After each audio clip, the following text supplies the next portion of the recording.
Aroma T വിയുടെ എല്ലാ മാന്യ ശ്രോതാക്കൾക്കും വേഗം വരുന്ന കർത്താവായ യേശു ക്രിസ്തുവിന്റെ ധന്യതിരുനാമത്തിൽ വന്ദനത്തെയും സ്വാഗതത്തെയും അറിയിക്കുന്നു. അനുഗ്രഹീതവും മനോഹരവുമായ നല്ല നിമിഷങ്ങൾക്കായി, നല്ല ദിവസത്തിനായി ഞാൻ കർത്താവിന് സ്തോത്രം ചെയ്യുന്നു.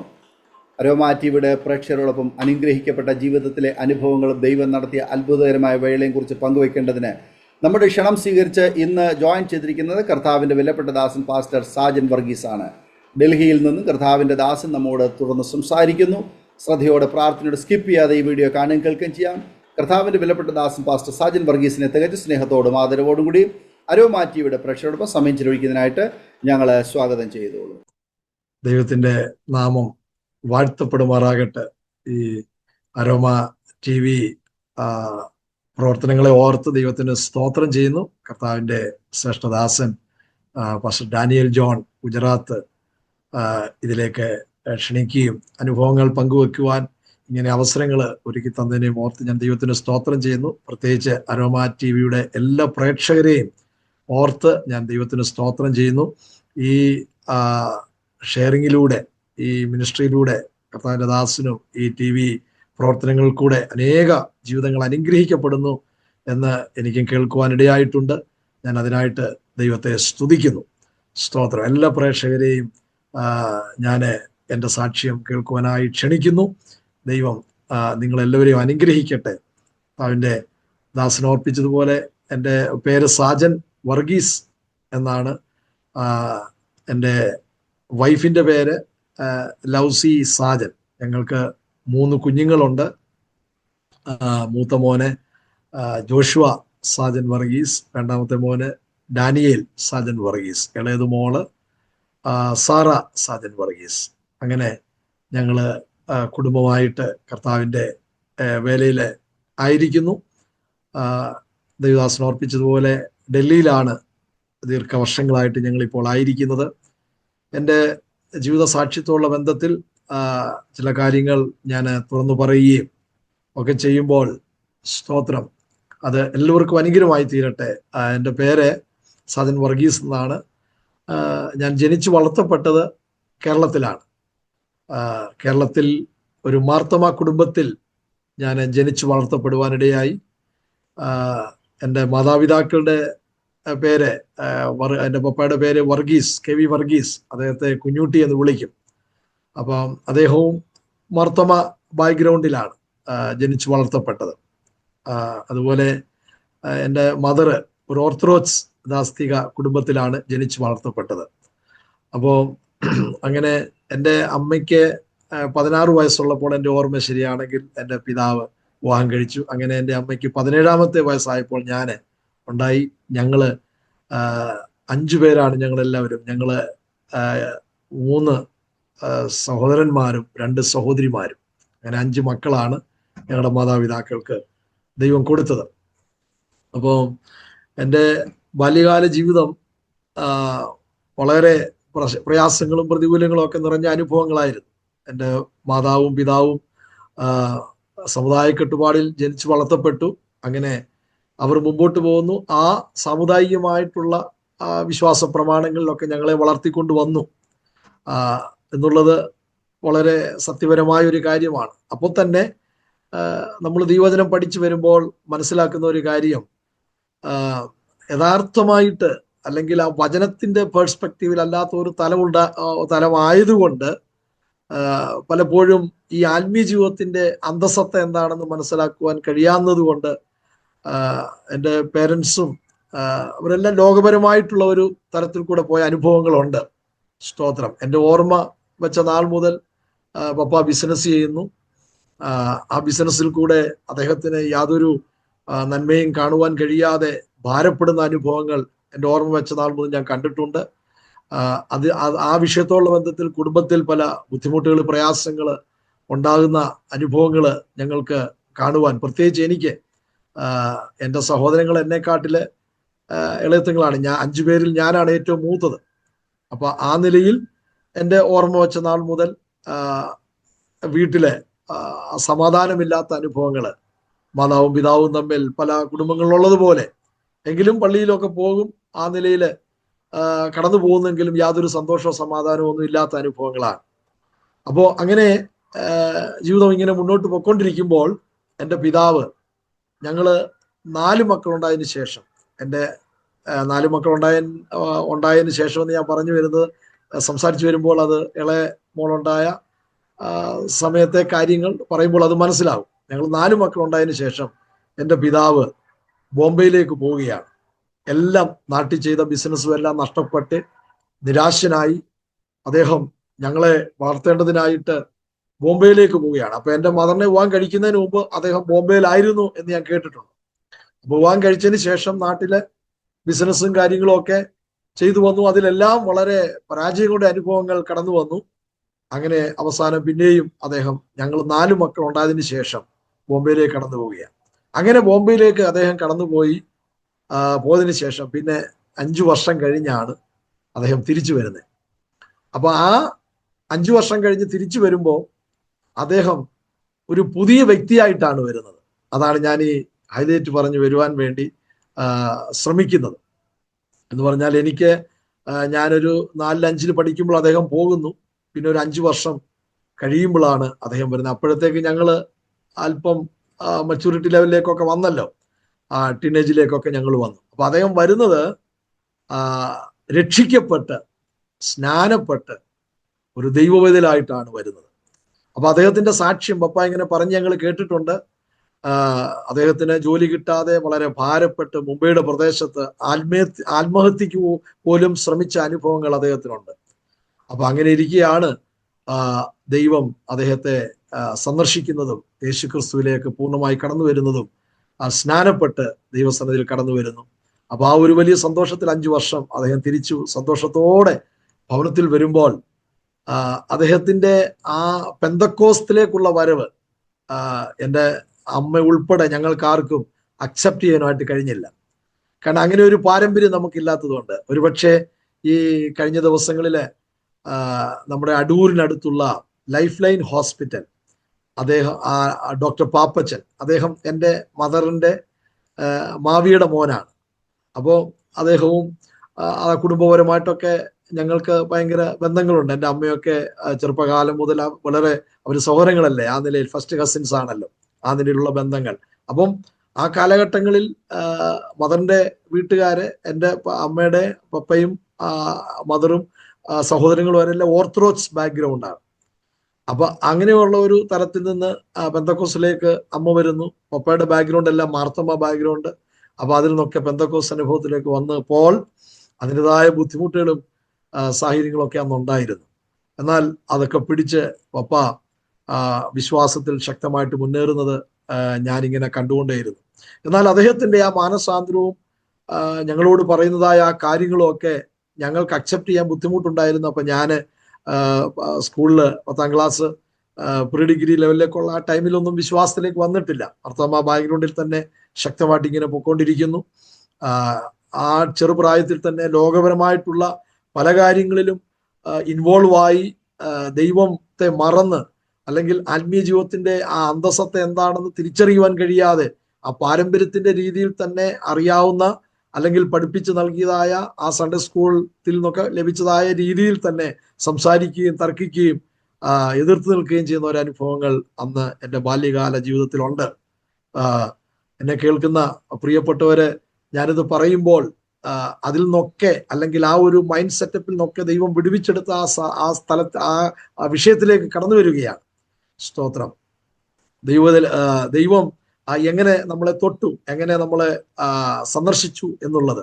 ഞാൻ 9ാം ക്ലാസ് മുതൽ ഒത്തിരി ലോകപ്രകാരം എന്ന് പറഞ്ഞാൽ പല കാര്യങ്ങൾ നമുക്ക് പറയാൻ പറ്റാത്ത രീതിയിൽ ഉള്ള പല പാപപ്രവർത്തികൾക്ക് അടിമപ്പെട്ട് എൻ്റെ വ്യക്തിപരമായ ജീവിതത്തിൽ ഞാൻ മുന്നോട്ട് പോകുന്ന അനുഭവങ്ങൾ ഉണ്ടായിരുന്നു. അപ്പോൾ അങ്ങനെ പൊയ്ക്കൊണ്ടിരിക്കുന്ന സമയത്ത് അപ്പൊ തന്നെ ഈ പ്രസംഗങ്ങളും ഒക്കെ നമ്മളൊരു ക്രിസ്തീയ ബാക്ക്ഗ്രൗണ്ട് ആയതുകൊണ്ട് കേൾക്കുകയും ഒക്കെ ചെയ്യുന്നുണ്ട്. യേശു ക്രിസ്തു യഥാർത്ഥ ദൈവം, ക്രിസ്തുവിനെ സ്വന്തം രക്ഷിതാവായി സ്വീകരിക്കണം, യേശു ക്രിസ്തുവിന് വേണ്ടി ജീവിതം സമർപ്പിക്കണം, സ്നാനപ്പെടണം, പിതാവിൻ്റെയും പുത്രൻ്റെയും പരിശുദ്ധാത്മാവിൻ്റെയും നാമത്തിൽ സ്നാനപ്പെടണം. ഇതൊക്കെ നമ്മൾ കേൾക്കുന്നുണ്ട്, പല കൺവെൻഷനിലൊക്കെ കടന്നുപോയി.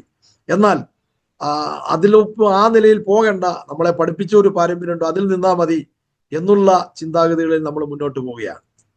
അങ്ങനെ ഇരിക്കുമ്പോൾ എൻ്റെ ആ ടേണിംഗ് പോയിന്റ് എന്ന് പറയുന്ന ആ വിഷയം ഞാൻ പറയുമ്പോൾ, അതിനു മുമ്പ് എൻ്റെ പിതാവ് രക്ഷിക്കപ്പെട്ട് വന്നതിന് ശേഷം ഞങ്ങളെ ആരെയും ഇതിലേക്ക് നിർബന്ധിച്ച് പുള്ളി കൊണ്ടുപോയില്ല. ഞങ്ങൾക്ക് വേണ്ടി പുള്ളി പ്രാർത്ഥിച്ചുകൊണ്ടേയിരുന്നു. അങ്ങനെ അദ്ദേഹം അങ്ങനെ രക്ഷിക്കപ്പെട്ട് സ്നാനപ്പെട്ട് ദൈവകൃപയിലേക്ക് വന്നു കഴിഞ്ഞ ഉടനെ ഈ ബോംബെയിൽ നിന്ന് അദ്ദേഹത്തിന് സൗദിയിലേക്ക് പോകുവാൻ ദൈവം ഒരു അവസരം അദ്ദേഹത്തിന് കൊടുത്തു. അപ്പൊ അതെല്ലാം ഓക്കെ ആക്കി കഴിഞ്ഞാണ് ഈ 5 വർഷവും കഴിഞ്ഞ് കേരളത്തിലേക്ക് വരുന്നത്. അങ്ങനെ അദ്ദേഹം വന്നു, ഞങ്ങളുടെ ചില മാസങ്ങൾ നിന്ന് കാര്യങ്ങളൊക്കെ പറഞ്ഞു, തിരിച്ച് പിന്നെ ബോംബെ ചെന്നു, അവിടുന്ന് സൗദിയിലേക്ക് പോയി. അപ്പൊ അദ്ദേഹത്തിന് നഷ്ടപ്പെട്ടതായ എല്ലാ ഭൗതിക നന്മകളും ദൈവം ആ കാലങ്ങൾ അദ്ദേഹത്തിന് കൊടുത്തു. അപ്പൊ എൻ്റെ ബാല്യകാലത്തിൽ ഞാൻ ഓർക്കുന്നുണ്ട്, പട്ടിണിയുടെ അനുഭവങ്ങളൊക്കെ ഞങ്ങൾ ഭവനത്തിൽ അനുഭവിച്ചിട്ടുണ്ട്. എൻ്റെ മാതാവ് വളരെ ബുദ്ധിമുട്ടി ഞങ്ങളെ പോഷിപ്പിക്കുന്നതായ അനുഭവങ്ങളൊക്കെ ഓർക്കുന്നുണ്ട്. അപ്പം ദൈവസന്നിധിയിൽ എൻ്റെ പിതാവ് അങ്ങനെ കടന്നു വന്നതിന് ശേഷം അദ്ദേഹം ഗൾഫിലേക്ക് കടന്നുപോയി. പിന്നെ ഓരോ വർഷവും അവധിക്ക് വരുമ്പോഴും ഈ വചനം ഞങ്ങൾക്ക് പറയുകയും ഒക്കെ ചെയ്യുമ്പോൾ ഞങ്ങൾക്ക് ഇതിനകത്തൊരു താല്പര്യമില്ലായിരുന്നു. അങ്ങനെ പ്രീ ഡിഗ്രി സമയത്തൊക്കെ ഞാൻ പഠിക്കുന്ന സമയത്തൊക്കെ ആകുന്ന ആ സമയങ്ങളിൽ ലോകപ്രകാരമായി ഒരുപാട് മേഖലകളിൽ ഇറങ്ങിപ്പോവുകയാണ്. എന്ന് പറഞ്ഞാൽ ഇന്ന് നമ്മൾ ലോകത്തിലേക്ക് നോക്കുമ്പോൾ യൗവനക്കാര് മാതാപിതാക്കളെ അനുസരിക്കാതെ ഏത് നിലയിൽ അവരുടെ ജീവിതം നയിച്ചു പോകുന്നു, ആ ഒരു ലെവലിൽ തന്നെ പോകുന്ന അനുഭവങ്ങൾ എൻ്റെയും ജീവിതത്തിൽ ഒത്തിരി പറയുവാനും ഒത്തിരി അങ്ങനെ ചിന്തിക്കുവാനുമുണ്ട്. അപ്പം ഒറ്റ വാക്കിൽ ഇങ്ങനെ പറഞ്ഞാൽ, മാതാപിതാക്കൾക്ക് വളരെ ബുദ്ധിമുട്ടായി, തലവേദനയായി എൻ്റെ പ്രീ ഡിഗ്രി വിദ്യാഭ്യാസ കാലമൊക്കെ ഞാൻ കഴിച്ചു കൂട്ടുന്ന ഒരു സമയമുണ്ട്. അപ്പൊ അങ്ങനെ പ്രീ ഡിഗ്രി കഴിഞ്ഞു. പ്രീ ഡിഗ്രി കഴിയുന്നതിന് മുമ്പ് ഒന്നുകൂടെ ഞാൻ ബാക്കിലോട്ടൊന്ന് ഇറങ്ങുകയാണെങ്കിൽ, ഞാൻ 9ാം ക്ലാസ്സിൽ ഫെയിലായി കഴിഞ്ഞതിന് ശേഷം പിന്നെ ഒത്തിരി അങ്ങ് ലോകപരമായിട്ട് പോകുന്ന ഒരു അനുഭവം. അതിനുശേഷം പിന്നെ സെക്കൻഡ് ടൈമും ഫെയിലായി. അങ്ങനെ മുന്നോട്ട് പോവുകയാണ്. പഠിത്തത്തിൽ ഒന്നും യാതൊരു ശ്രദ്ധയില്ല, പഠിക്കുവാനുള്ള ഒരു മൈൻഡ് വരുന്നില്ല. അപ്പൊ തന്നെ പള്ളിയിലൊക്കെ പോകുന്നുണ്ട്, എങ്കിലും വളരെ ഇതിനോടൊക്കെ ആത്മീയ ജീവിതത്തോടെ ഒരു വിരക്തി തോന്നി കൂട്ടുകൂടി ലോകപ്രകാരമുള്ള ഒരു തലത്തിലേക്ക് പോവുകയാണ്. അങ്ങനെ പോയി പ്രീ ഡിഗ്രി വിദ്യാഭ്യാസത്തിന്റെ സമയം വരുമ്പോൾ, അത് കഴിയുന്ന ആ ടൈമിലേക്ക് വരുമ്പോൾ തിരുവല്ല സെന്റ് ജോൺസ് കോളേജിലാണ് ഞാൻ പ്രീ ഡിഗ്രി വിദ്യാഭ്യാസം ചെയ്തത്. അപ്പൊ ആ സമയത്ത് ആ വർഷം അത് 1990 കാലഘട്ടത്തിലാണ്. അപ്പൊ 90 കാലഘട്ടത്തിൽ പ്രീ ഡിഗ്രി വിദ്യാഭ്യാസം കഴിഞ്ഞ ആ സമയത്ത് എൻ്റെ പിതാവ് ആ അവധിക്ക് ഗൾഫിൽ നിന്ന് നാട്ടിൽ കടന്നു വരുമ്പോൾ ഞങ്ങളെ നിർബന്ധിക്കത്തില്ല. എന്നാൽ അന്ന് എൻ്റെ ഫാദർ ഒരു ഉപവാസ പ്രാർത്ഥനയിൽ തടിയൂർ IPC സഭയുള്ള ബന്ധത്തിലാണ് എൻ്റെ പിതാവും കടന്നു പോയിക്കൊണ്ടിരിക്കുന്നത്. അപ്പൊ ആ പ്രാർത്ഥനയിൽ എന്നെ കൂടെ നിർബന്ധിക്കുവാനിടയായി. അപ്പൊ നമ്മൾ പിതാവിനോടൊക്കെ വളരെ പൗരുഷമായ നിലയിൽ സംസാരിക്കുകയൊക്കെ ചെയ്യുന്ന ഒരു അനുഭവങ്ങളുണ്ട്. എന്നാൽ അന്ന് എൻ്റെ പിതാവ് ആ മീറ്റിങ്ങിന് എന്നെ വിളിച്ചപ്പോൾ എനിക്ക് പോകുവാൻ ഒരു മനസ്സ് ഇങ്ങനെ കടന്നു വരിക.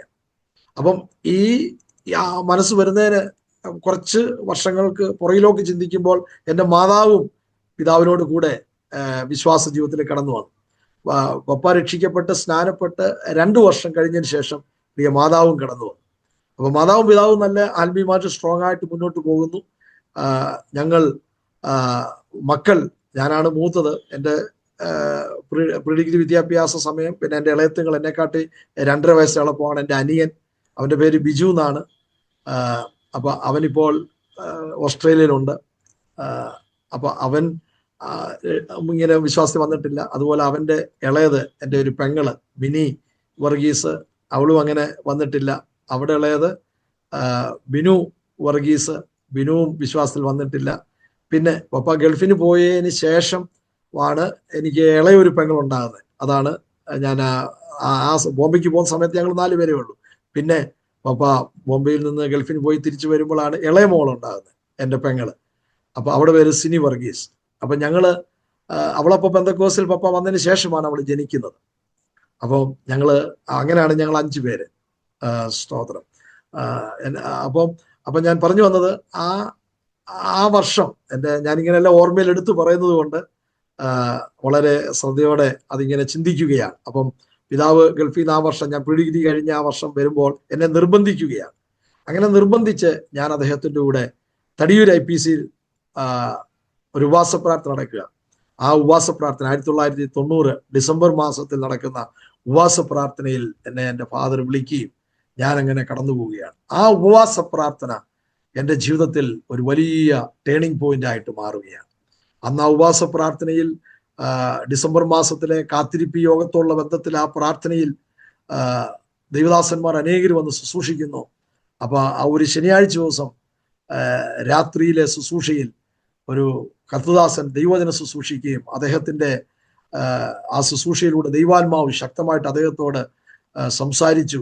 എന്നോട് ദൈവാലോചന പറയണം. അപ്പൊ അദ്ദേഹം വളരെ ശക്തമായിട്ട്, എന്നെ അദ്ദേഹത്തിന് അറിയത്തില്ല, ഞാൻ കണ്ടിട്ടില്ല, ഞങ്ങൾക്ക് തമ്മിൽ ഒന്നും അറിയത്തില്ല. അദ്ദേഹം വന്ന് ഒരു ദൂത് എൻ്റെ മേൽ കൈവച്ചിട്ട് പറഞ്ഞു, നിന്റെ മുമ്പിൽ 2 വഴികളാണ്.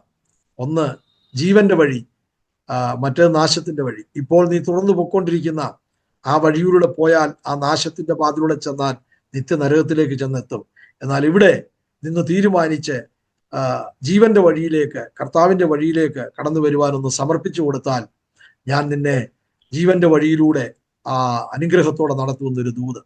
അപ്പൊ ആ ദൈവവചനം, ആ ദൂത്, ആ വചനം എൻ്റെ ജീവിതത്തിൽ വളരെ ശക്തമായിട്ട് ഒരു മാനസാന്തരത്തിന്റെ അനുഭവത്തിലേക്ക് എന്നെ നയിക്കുവാനിടയായി. ഞാൻ അതുവരെയും ചെയ്തുകൊണ്ടിരിക്കുന്ന പല പാപപ്രവൃത്തികൾ അദ്ദേഹം പറയുവാനിടയായി. അപ്പൊ അങ്ങനെ ആ മാനസാന്തരം, ആ ഒരു വലിയ പാപബോധം, കുറ്റബോധം ഉണ്ടായി നെടുമ്പാടും വീണ് അന്ന് രാത്രിയിൽ ദൈവസന്നിധിയിൽ ദൈവത്തെ ആരാധിപ്പാൻ, ദൈവവചനപ്രകാരം ജീവിക്കുവാൻ അങ്ങനെ സമർപ്പിച്ചു കൊടുത്തു. അങ്ങനെ സമർപ്പിച്ചു കൊടുത്തതിന്റെ ഫലമായിട്ട് ദൈവം എൻ്റെ ജീവിതത്തെ മാറ്റിമറിക്കുവാനിടയായി. പെട്ടെന്ന് വചനം സംസാരിച്ച് അത് പരിശുദ്ധാത്മാവ് തെളിയിച്ചു തന്നു. അത് അടുത്ത സ്റ്റെപ്പ് സ്നാനത്തിലേക്ക്. അപ്പം ആ സ്നാനത്തിന്റെ ബോധമൊക്കെ പരിശുദ്ധാത്മാവ് വളരെ ശക്തമായിട്ട് നൽകി. പിതാവിന്റെയും പുത്രന്റെയും പരിശുദ്ധാത്മാവിന്റെയും നാമത്തില് ആ സ്നാനപ്പെടണം എന്നുള്ള ആ ഉത്ബോധ്യം എൻ്റെ ഹൃദയത്തിൽ കർത്താവ് തരികയാണ്. എന്ന് പറഞ്ഞാൽ ഇന്ന് യേശു ക്രിസ്തു വന്നാൽ ക്രിസ്തുവിനോടുകൂടി നീ പോകുമോ? ആ ഒരു ചോദ്യം എൻ്റെ ബുദ്ധിമണ്ഡലത്തിലേക്ക് അലയടിക്കുകയാണ് ശക്തമായിട്ട്.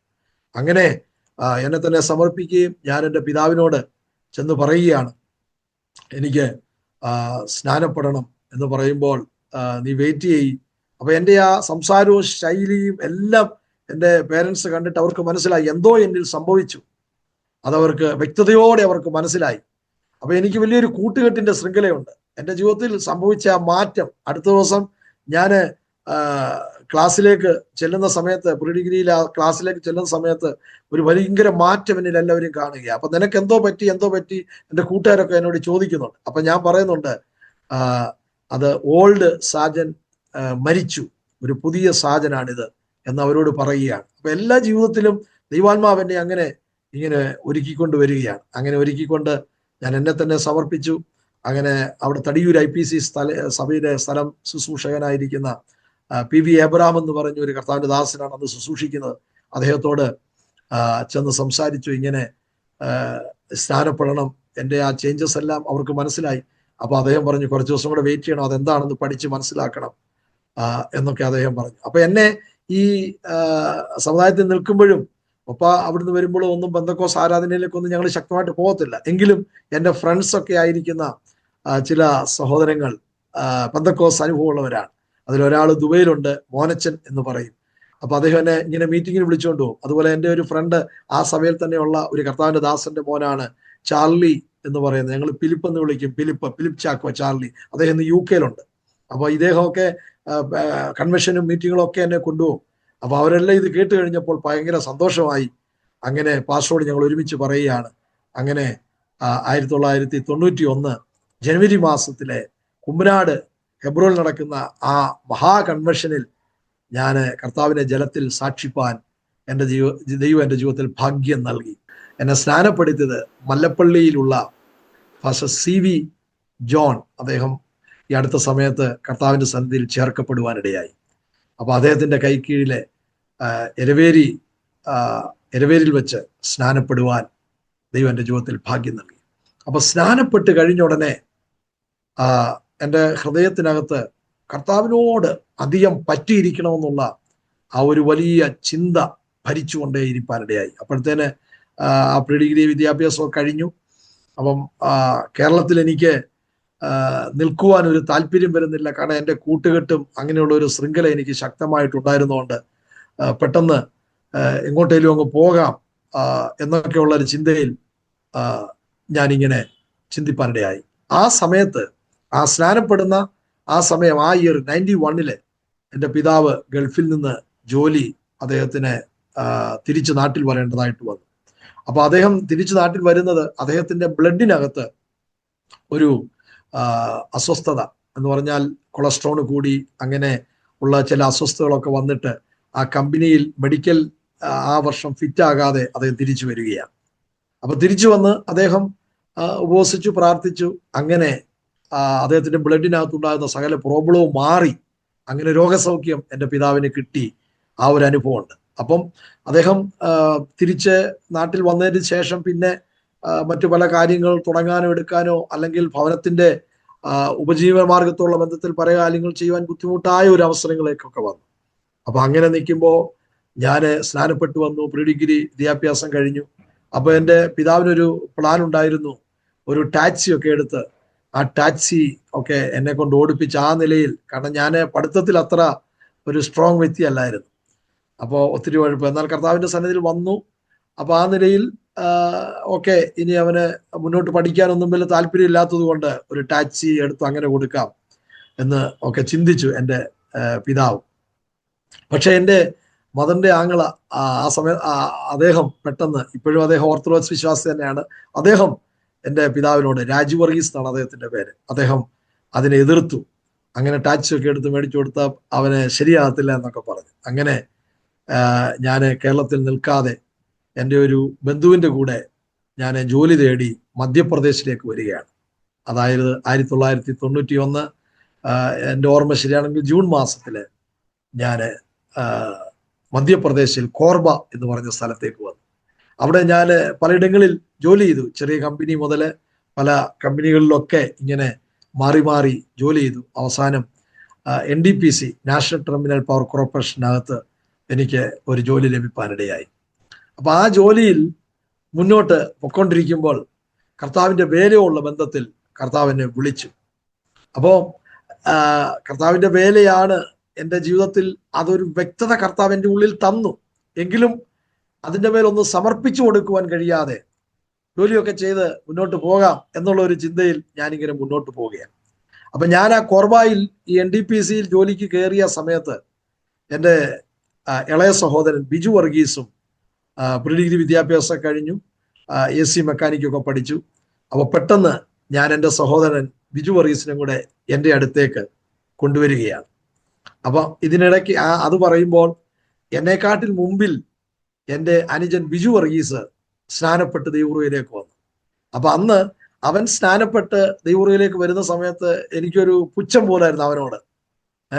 എന്ന് പറഞ്ഞാൽ പപ്പ പോയി, മമ്മ പോയി ബന്ധക്കോസിൽ, നമ്മളൊന്നും പോകണ്ട എന്നുള്ള ഒരു ചിന്താഗതിക്കാരനായിട്ട് നിൽക്കുന്ന ഒരു സമയമായിരുന്നു. അപ്പൊ അവന് എന്നെക്കാട്ടിൽ മുമ്പേ ദൈവസന്നിധിയിൽ സമർപ്പിച്ച് അവനൊരു സാക്ഷ്യം ഇങ്ങനെ പറഞ്ഞു, ഞാനും എൻ്റെ പപ്പ പോയ പാതയിൽ പോവുക എന്നൊക്കെ ഒരു സാക്ഷ്യം പറഞ്ഞ് അവന് ദൈവസന്നിധി എന്നെക്കാട്ടി മുമ്പിൽ വിശ്വാസത്തിലേക്ക് വരുവാൻ ഇടയായിത്തീർന്നു. അപ്പം അതിനുശേഷമാണ്, ചില മാസങ്ങൾ കഴിഞ്ഞതിന് ശേഷമാണ് ദൈവം എന്നെ ഈ നിലയിൽ ടച്ച് ചെയ്ത് സന്ദർശിച്ച് ഞാൻ ഇങ്ങനെ കടന്നു വരുന്നത്. അങ്ങനെ കടന്നു വന്നു. പെട്ടെന്ന് തന്നെ ജനുവരിയിൽ സ്നാനപ്പെട്ടു. അതിനുശേഷം ജൂണിലാണ്, എൻ്റെ ഓർമ്മ ശരിയാണെങ്കിൽ ജൂണിലാണ് ഞാൻ മധ്യപ്രദേശിൽ വരുന്നത്. അപ്പോൾ മധ്യപ്രദേശിൽ വന്നു. NDPCയിൽ എനിക്ക് ജോലി കിട്ടിയ ആ സമയത്ത് ഞാൻ എൻ്റെ അനിയൻ ബിജുവിനെ കൂടെ എൻ്റെ അടുത്തേക്ക് കൊണ്ടുവരികയാണ്. അപ്പൊ അവനെ ജോലിക്ക് കൊണ്ടുവരുമ്പോൾ അവൻ AC മെക്കാനിക്കൊക്കെ പഠിച്ചു കഴിഞ്ഞു, ജോലിക്ക് കൊണ്ടുവരികയാണ്. അങ്ങനെ കൊണ്ടുവന്ന് ഒരു കമ്പനിയിലേക്ക് ഇവനെ കൊണ്ടുപോകുമ്പോൾ, ഞാൻ ഇവനുമായിട്ട് പോകുമ്പോൾ ആ കമ്പനിയിലെ അവിടെയുള്ള ആ മാനേജറുമായിട്ട് സംസാരിക്കാനായി കടന്നു പോകുമ്പോൾ അതിൻ്റെ ആ വാതിലിലേക്ക്, ആ കമ്പനിയുടെ വാതിലിലേക്ക് ഒരു കയറുന്ന സമയത്ത് അതിൻ്റെ പുറകിൽ, അതിൻ്റെ മുമ്പിൽ വശത്തിൽ കുറെ കമ്പികൾ ഇങ്ങനെ കിടക്കുക. അപ്പൊ ആ കമ്പികളിൽ ഒരെണ്ണത്തിൽ ഞാൻ അറിയാതെ കയറി ചവിട്ടുകയും എൻ്റെ കാലിൻ്റെ പൊത്തയുടെ ഭാഗത്തേക്ക് ഒരു കമ്പി ഇങ്ങനെ ഇത്രയും നീളത്തിൽ കയറി, ഇത്ര ആഴത്തില് ഒരു ഹോള് പോലെ വന്നു. അപ്പൊ ഞാൻ തന്നെ അത് വലിച്ചിഞ്ഞ് ഊരിയെടുത്തു. അങ്ങനെ എനിക്ക് അന്ന് മുതൽ കമ്പനിയിൽ ഞാൻ ജോലി ചെയ്യുന്ന NDPCയിലെ പ്ലാന്റിൽ എനിക്ക് ജോലിക്ക് പോകാൻ പറ്റാതെ വന്നു. അങ്ങനെ ഏകദേശം ഒരു മാസത്തോളം ഭവനത്തിലിരിക്കുകയാണ്. ഭയങ്കര നീരും ഒക്കെ, മരുന്നും ഒക്കെ ചെയ്യുന്നുണ്ട്, പക്ഷെ നീരൊന്നും കുറയുന്നില്ല. അതിലൂടെ ദൈവം എന്നോട് സംസാരിക്കുക. ഞാൻ നിന്നെ എൻ്റെ വേലയ്ക്ക് വേണ്ടി കണ്ടതാണ്, നീ അതിനുവേണ്ടി സമർപ്പിച്ചു തരിക. അങ്ങനെ ഞാൻ എൻ്റെ ജീവിതത്തെ കർത്താവിൻ്റെ സന്നിധിയിലേക്ക് സമർപ്പിച്ചു കൊടുത്തു. അങ്ങനെ സമർപ്പിച്ചു കൊടുത്തു. ഞാൻ ആ വർഷം തന്നെ ദൈവവചനം പഠിക്കുവാനായി പോകാൻ ഒരു തീരുമാനമെടുത്തു. അപ്പം ഞാൻ കോർബയിലെ IPC സഭയിലാണെന്ന് ആരാധനയ്ക്ക് പോയിക്കൊണ്ടിരിക്കുന്നത്. അവിടെയുള്ള കുരുവിള എന്ന് പറയുന്ന ദേവദാസനോട് ഞാൻ എൻ്റെ ഈ ഡിസിഷൻ പറഞ്ഞു. അദ്ദേഹം പ്രാർത്ഥിച്ചു. അപ്പോൾ അങ്ങനെ ഞാൻ ജോലിയെല്ലാം അങ്ങനെ റിസൈൻ ചെയ്തിട്ട് നേരെ വിശാഖപട്ടണത്തുള്ള COTR തിയോളജിക്കൽ സെമിനാരിയിലേക്ക് ഞാൻ അവിടുന്ന് കടന്നു പോവുകയാണ്. അന്ന് അവിടുത്തെ ദേവദാസന്മാരും സഭയെല്ലാം എന്നെ പ്രാർത്ഥിച്ച് ആ COTR തിയോളജിക്കൽ സെമിനാരിയിലേക്ക് വചനം പഠിക്കുവാനായി പോകുന്നു. അപ്പൊ എൻ്റെ അനിയൻ വന്ന സമയമായതുകൊണ്ട് അവനെ ഒറ്റയ്ക്കാക്കിയിട്ട് പോകുവാൻ എനിക്ക് മനസ്സ് വരുന്നില്ല. അപ്പൊ എനിക്ക് ഗുജറാത്തിലേക്ക് പോകാൻ ഒരു വഴി തുറക്കപ്പെട്ട ഒരു അനുഭവം ഉണ്ടായിരുന്നു. അപ്പൊ അവിടെ മാത്യൂസ് എന്ന് പറയുന്ന ഒരു അച്ഛൻ, ആ അച്ഛൻ ഇന്ന് ഒരുപക്ഷെ ഈ TV-യിലൂടെ അദ്ദേഹം അത് കേൾക്കുന്നുണ്ടായിരിക്കാം. അദ്ദേഹം ഇപ്പൊ അമേരിക്കയിലുണ്ട്. അപ്പൊ അദ്ദേഹത്തോട് ഞാൻ സംസാരിച്ചു. എൻ്റെ അനിയനെ ആ കമ്പനിയിലേക്ക് അദ്ദേഹം എടുക്കുകയും അങ്ങനെ എൻ്റെ അനിയന് ഒരു സേഫായിട്ട് ഗുജറാത്തിലേക്ക് പോവുകയും ഞാൻ ബൈബിൾ കോളേജിലേക്ക് COTR-ലേക്ക് വിശാഖപട്ടണത്തേക്ക് പോവുകയും ചെയ്തു. അങ്ങനെ ഏകദേശം ഒരു വർഷത്തിലധികം നാളുകൾ കോർബയിലെ ജീവിതം അവസാനിപ്പിച്ച് ഞങ്ങൾ രണ്ടുപേരും, അനിയനും ഞാനും, അങ്ങ് പിരിയുകയാണ്. അങ്ങനെയാണ് അവിടെയുള്ള ആ അനുഭവം. അപ്പൊ അങ്ങനെ ബൈബിൾ കോളേജിൽ ചെന്നു. അപ്പൊ ബൈബിൾ കോളേജിലേക്ക് നമ്മൾ ചെല്ലുമ്പോൾ നമ്മുടെ ഉള്ളിലെ ചിന്ത വചനം അവിടെ പഠിപ്പിച്ച് നമ്മളെ പ്രത്യേക നിലയിൽ ശുശ്രൂഷയ്ക്ക് ഇറക്കും, അങ്ങനെ ഒരു ചിന്തയിലാണ് നമ്മൾ കടന്നില്ലെന്ന്. പക്ഷെ ബൈബിൾ കോളേജ് നമ്മൾ ചെല്ലുമ്പോഴും നമ്മുടെ അവിടുത്തെയും ചില കാര്യങ്ങളൊക്കെ കാണുകയും കേൾക്കുകയും എടുക്കുകയും ചെയ്യുമ്പോൾ എന്തിനാ ഇങ്ങോട്ടൊക്കെ വരുന്നേ എന്നുള്ള ചിന്ത വെച്ചിട്ട് ദൈവസന്നിധിയിൽ നമ്മൾ ദൈവത്തോട് പെറുവിറുക്കുന്ന അനുഭവങ്ങളൊക്കെ എൻ്റെ ജീവിതത്തിൽ കടന്നു. എന്നാൽ അവിടെ എല്ലാം വളരെ ശക്തമായിട്ട് ദൈവത്തിൻ്റെ ദാസന്മാരുടെ വചനം ഉറപ്പിച്ച് എന്നെ നിർത്തുവാനിടയായി. എനിക്ക് അവിടെ ബൈബിൾ കോളേജ് പഠിക്കാൻ ചെല്ലുമ്പോൾ നമ്മൾ കേരളത്തിൽ മലയാളം മീഡിയം പഠിച്ചു വന്ന ആളാണ്. അപ്പം ഇംഗ്ലീഷിലാണ് ആ പഠിത്തമൊക്കെ. ഇംഗ്ലീഷിലൊക്കെ നമ്മൾ ഒത്തിരി പൂറാണ്, പ്രത്യേകിച്ച് പഠിക്കാൻ ഒത്തിരി പുറകിൽ നിന്ന ഒരാളുമാണ് ഞാൻ. അപ്പൊ അങ്ങനെ എൻ്റെ ആ പഠനത്തിൽ എനിക്ക് അഡ്മിഷൻ അവർ തന്നു. അപ്പൊ പഠിച്ചുകൊണ്ട് മുന്നോട്ട് പോകുമ്പോൾ എന്നെ അതിലേക്ക് ഒത്തിരി സഹായിച്ച എൻ്റെ കൂടെ പഠിച്ച ഒരു ദേവദാസാണ് പാസ്റ്റർ ഷിബു വർഗീസ്. അദ്ദേഹം ഇന്ന് അബുദാബിയിലെ ഷാരോൺ ചർച്ചിന്റെ ഒരു സെൻട്രൽ പാസ്റ്റർ ആയിട്ട് ശുശ്രൂഷിക്കുന്നു. അദ്ദേഹം ഉന്നത വിദ്യാഭ്യാസം അദ്ദേഹം നേടി, കാനഡയിലൊക്കെ പഠിച്ചു, പിന്നെ നാട്ടിൽ ഷാരോണിൽ അദ്ദേഹം പഠിപ്പിച്ചു. അപ്പൊ ഞങ്ങൾ ഒരുമിച്ച് അന്ന് പഠിച്ചതും പ്രാർത്ഥിച്ചതും അങ്ങനെ കിട്ടുന്ന സമയങ്ങളെല്ലാം ബൈബിൾ കോളേജിലാണെങ്കിലും ഞങ്ങൾ ഒരുമിച്ച് പ്രയർ ടവറിൽ പോയിരുന്നു, പ്രാർത്ഥിക്കുകയും ഞങ്ങളെ വിളിച്ചുകൊണ്ടിരുന്നത് തന്നെ സ്പിരിച്വൽ ടീം എന്നായിരുന്നു ആ കോളേജിലുള്ളത്. അപ്പൊ അങ്ങനെ എന്ത് വിഷയം വന്നാലും ദൈവസന്നിധിയിൽ പോയി മുട്ടുമടക്കുക, പ്രാർത്ഥിക്കുക. അങ്ങനെ അതിലൂടെ ഭയങ്കരമായ ദൈവീയ വിടുതൽ. അങ്ങനെ അവിടുത്തെ ഞാൻ 2 വർഷം അവിടെ പഠിച്ചുള്ളൂ. പഠിച്ചതിന് ശേഷം പിന്നെ ഞാൻ നേരെ വരുന്നത് പാകിസ്ഥാന്റെ ബോർഡർ ഏരിയയിലെ രാജസ്ഥാന്റെ ശ്രീഗംഗാനഗർ എന്ന് പറയുന്ന സ്ഥലത്താണ്. അപ്പൊ ആ ശ്രീഗംഗാനഗർ സ്ഥലത്ത് വരാൻ ഇടയാകുന്ന കാരണം, ഞാൻ ഫസ്റ്റ് ഇയർ പഠിക്കുമ്പോൾ തന്നെ അവിടെ ഒരു കർത്താവിന്റെ ദാസൻ ഞങ്ങളുടെ കൂടെ അവിടുന്ന് COTR വന്ന് പഠിക്കുന്നുണ്ടായിരുന്നു. അദ്ദേഹത്തിന്റെ പേര് ജോൺ ജോർജ് എന്ന്.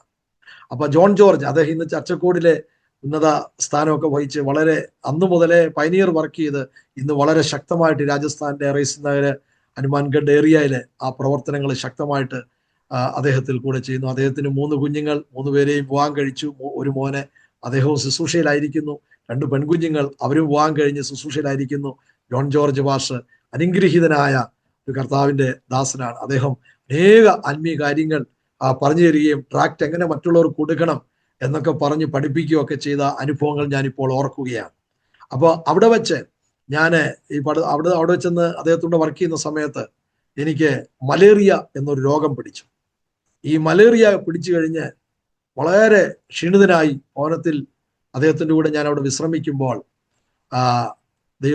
എന്നെ കേൾക്കുന്ന പ്രിയപ്പെട്ടവരെ, ആ ഒരു അനുഭവം എന്ന് പറയുന്നത് ഭയങ്കരമായ മലേറിയ അറിയാം. എൻ്റെ ശരീരത്തിൽ മലേറിയ വന്നിട്ട് വളരെ ക്ഷീണിതനായി എന്തും സംഭവിക്കാവുന്ന ഒരു തലത്തിലേക്ക് ആ രോഗം മൂർച്ഛിച്ചുകൊണ്ടിരുന്നു. അങ്ങനെ മൂർച്ഛിച്ച് ഇനിയും ഇച്ചിരി ആരോഗ്യം ലഭിച്ചതിന് ശേഷം എത്രയും പെട്ടെന്ന് കേരളത്തിൽ തിരിച്ചു പോകണം, നോർത്ത് ഇന്ത്യയിലെ വേലയൊന്നും വേണ്ട, അങ്ങനെ ചിന്തിച്ച് ഞാൻ തിരിച്ച് നാട്ടിൽ പോകാൻ തീരുമാനിച്ചു. അപ്പം കർത്താവിന്റെ ദാസൻ പറഞ്ഞു, ഒന്ന് ഓക്കെ ആയിട്ട് ടിക്കറ്റ് എടുത്ത് നാട്ടിൽ പോവാം. അങ്ങനെ ഇരിക്കുകയാണ്. അപ്പൊ ആ സമയത്ത് ഞാൻ താമസിച്ച ഭവനം കർത്താവിന്റെ ദാസന്റെ ജോൺ ജോർജ് പാസ്റ്ററിന്റെ ഒരു വിശ്വാസ ഭവനമാണ്.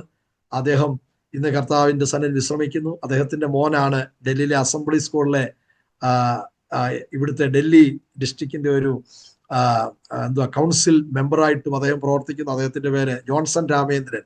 നല്ലൊരു ട്രാൻസ്ലേറ്ററുമാണ് അദ്ദേഹം. അപ്പോൾ അന്ന് അദ്ദേഹമൊക്കെ വലിയ കുഞ്ഞുങ്ങളാണ്.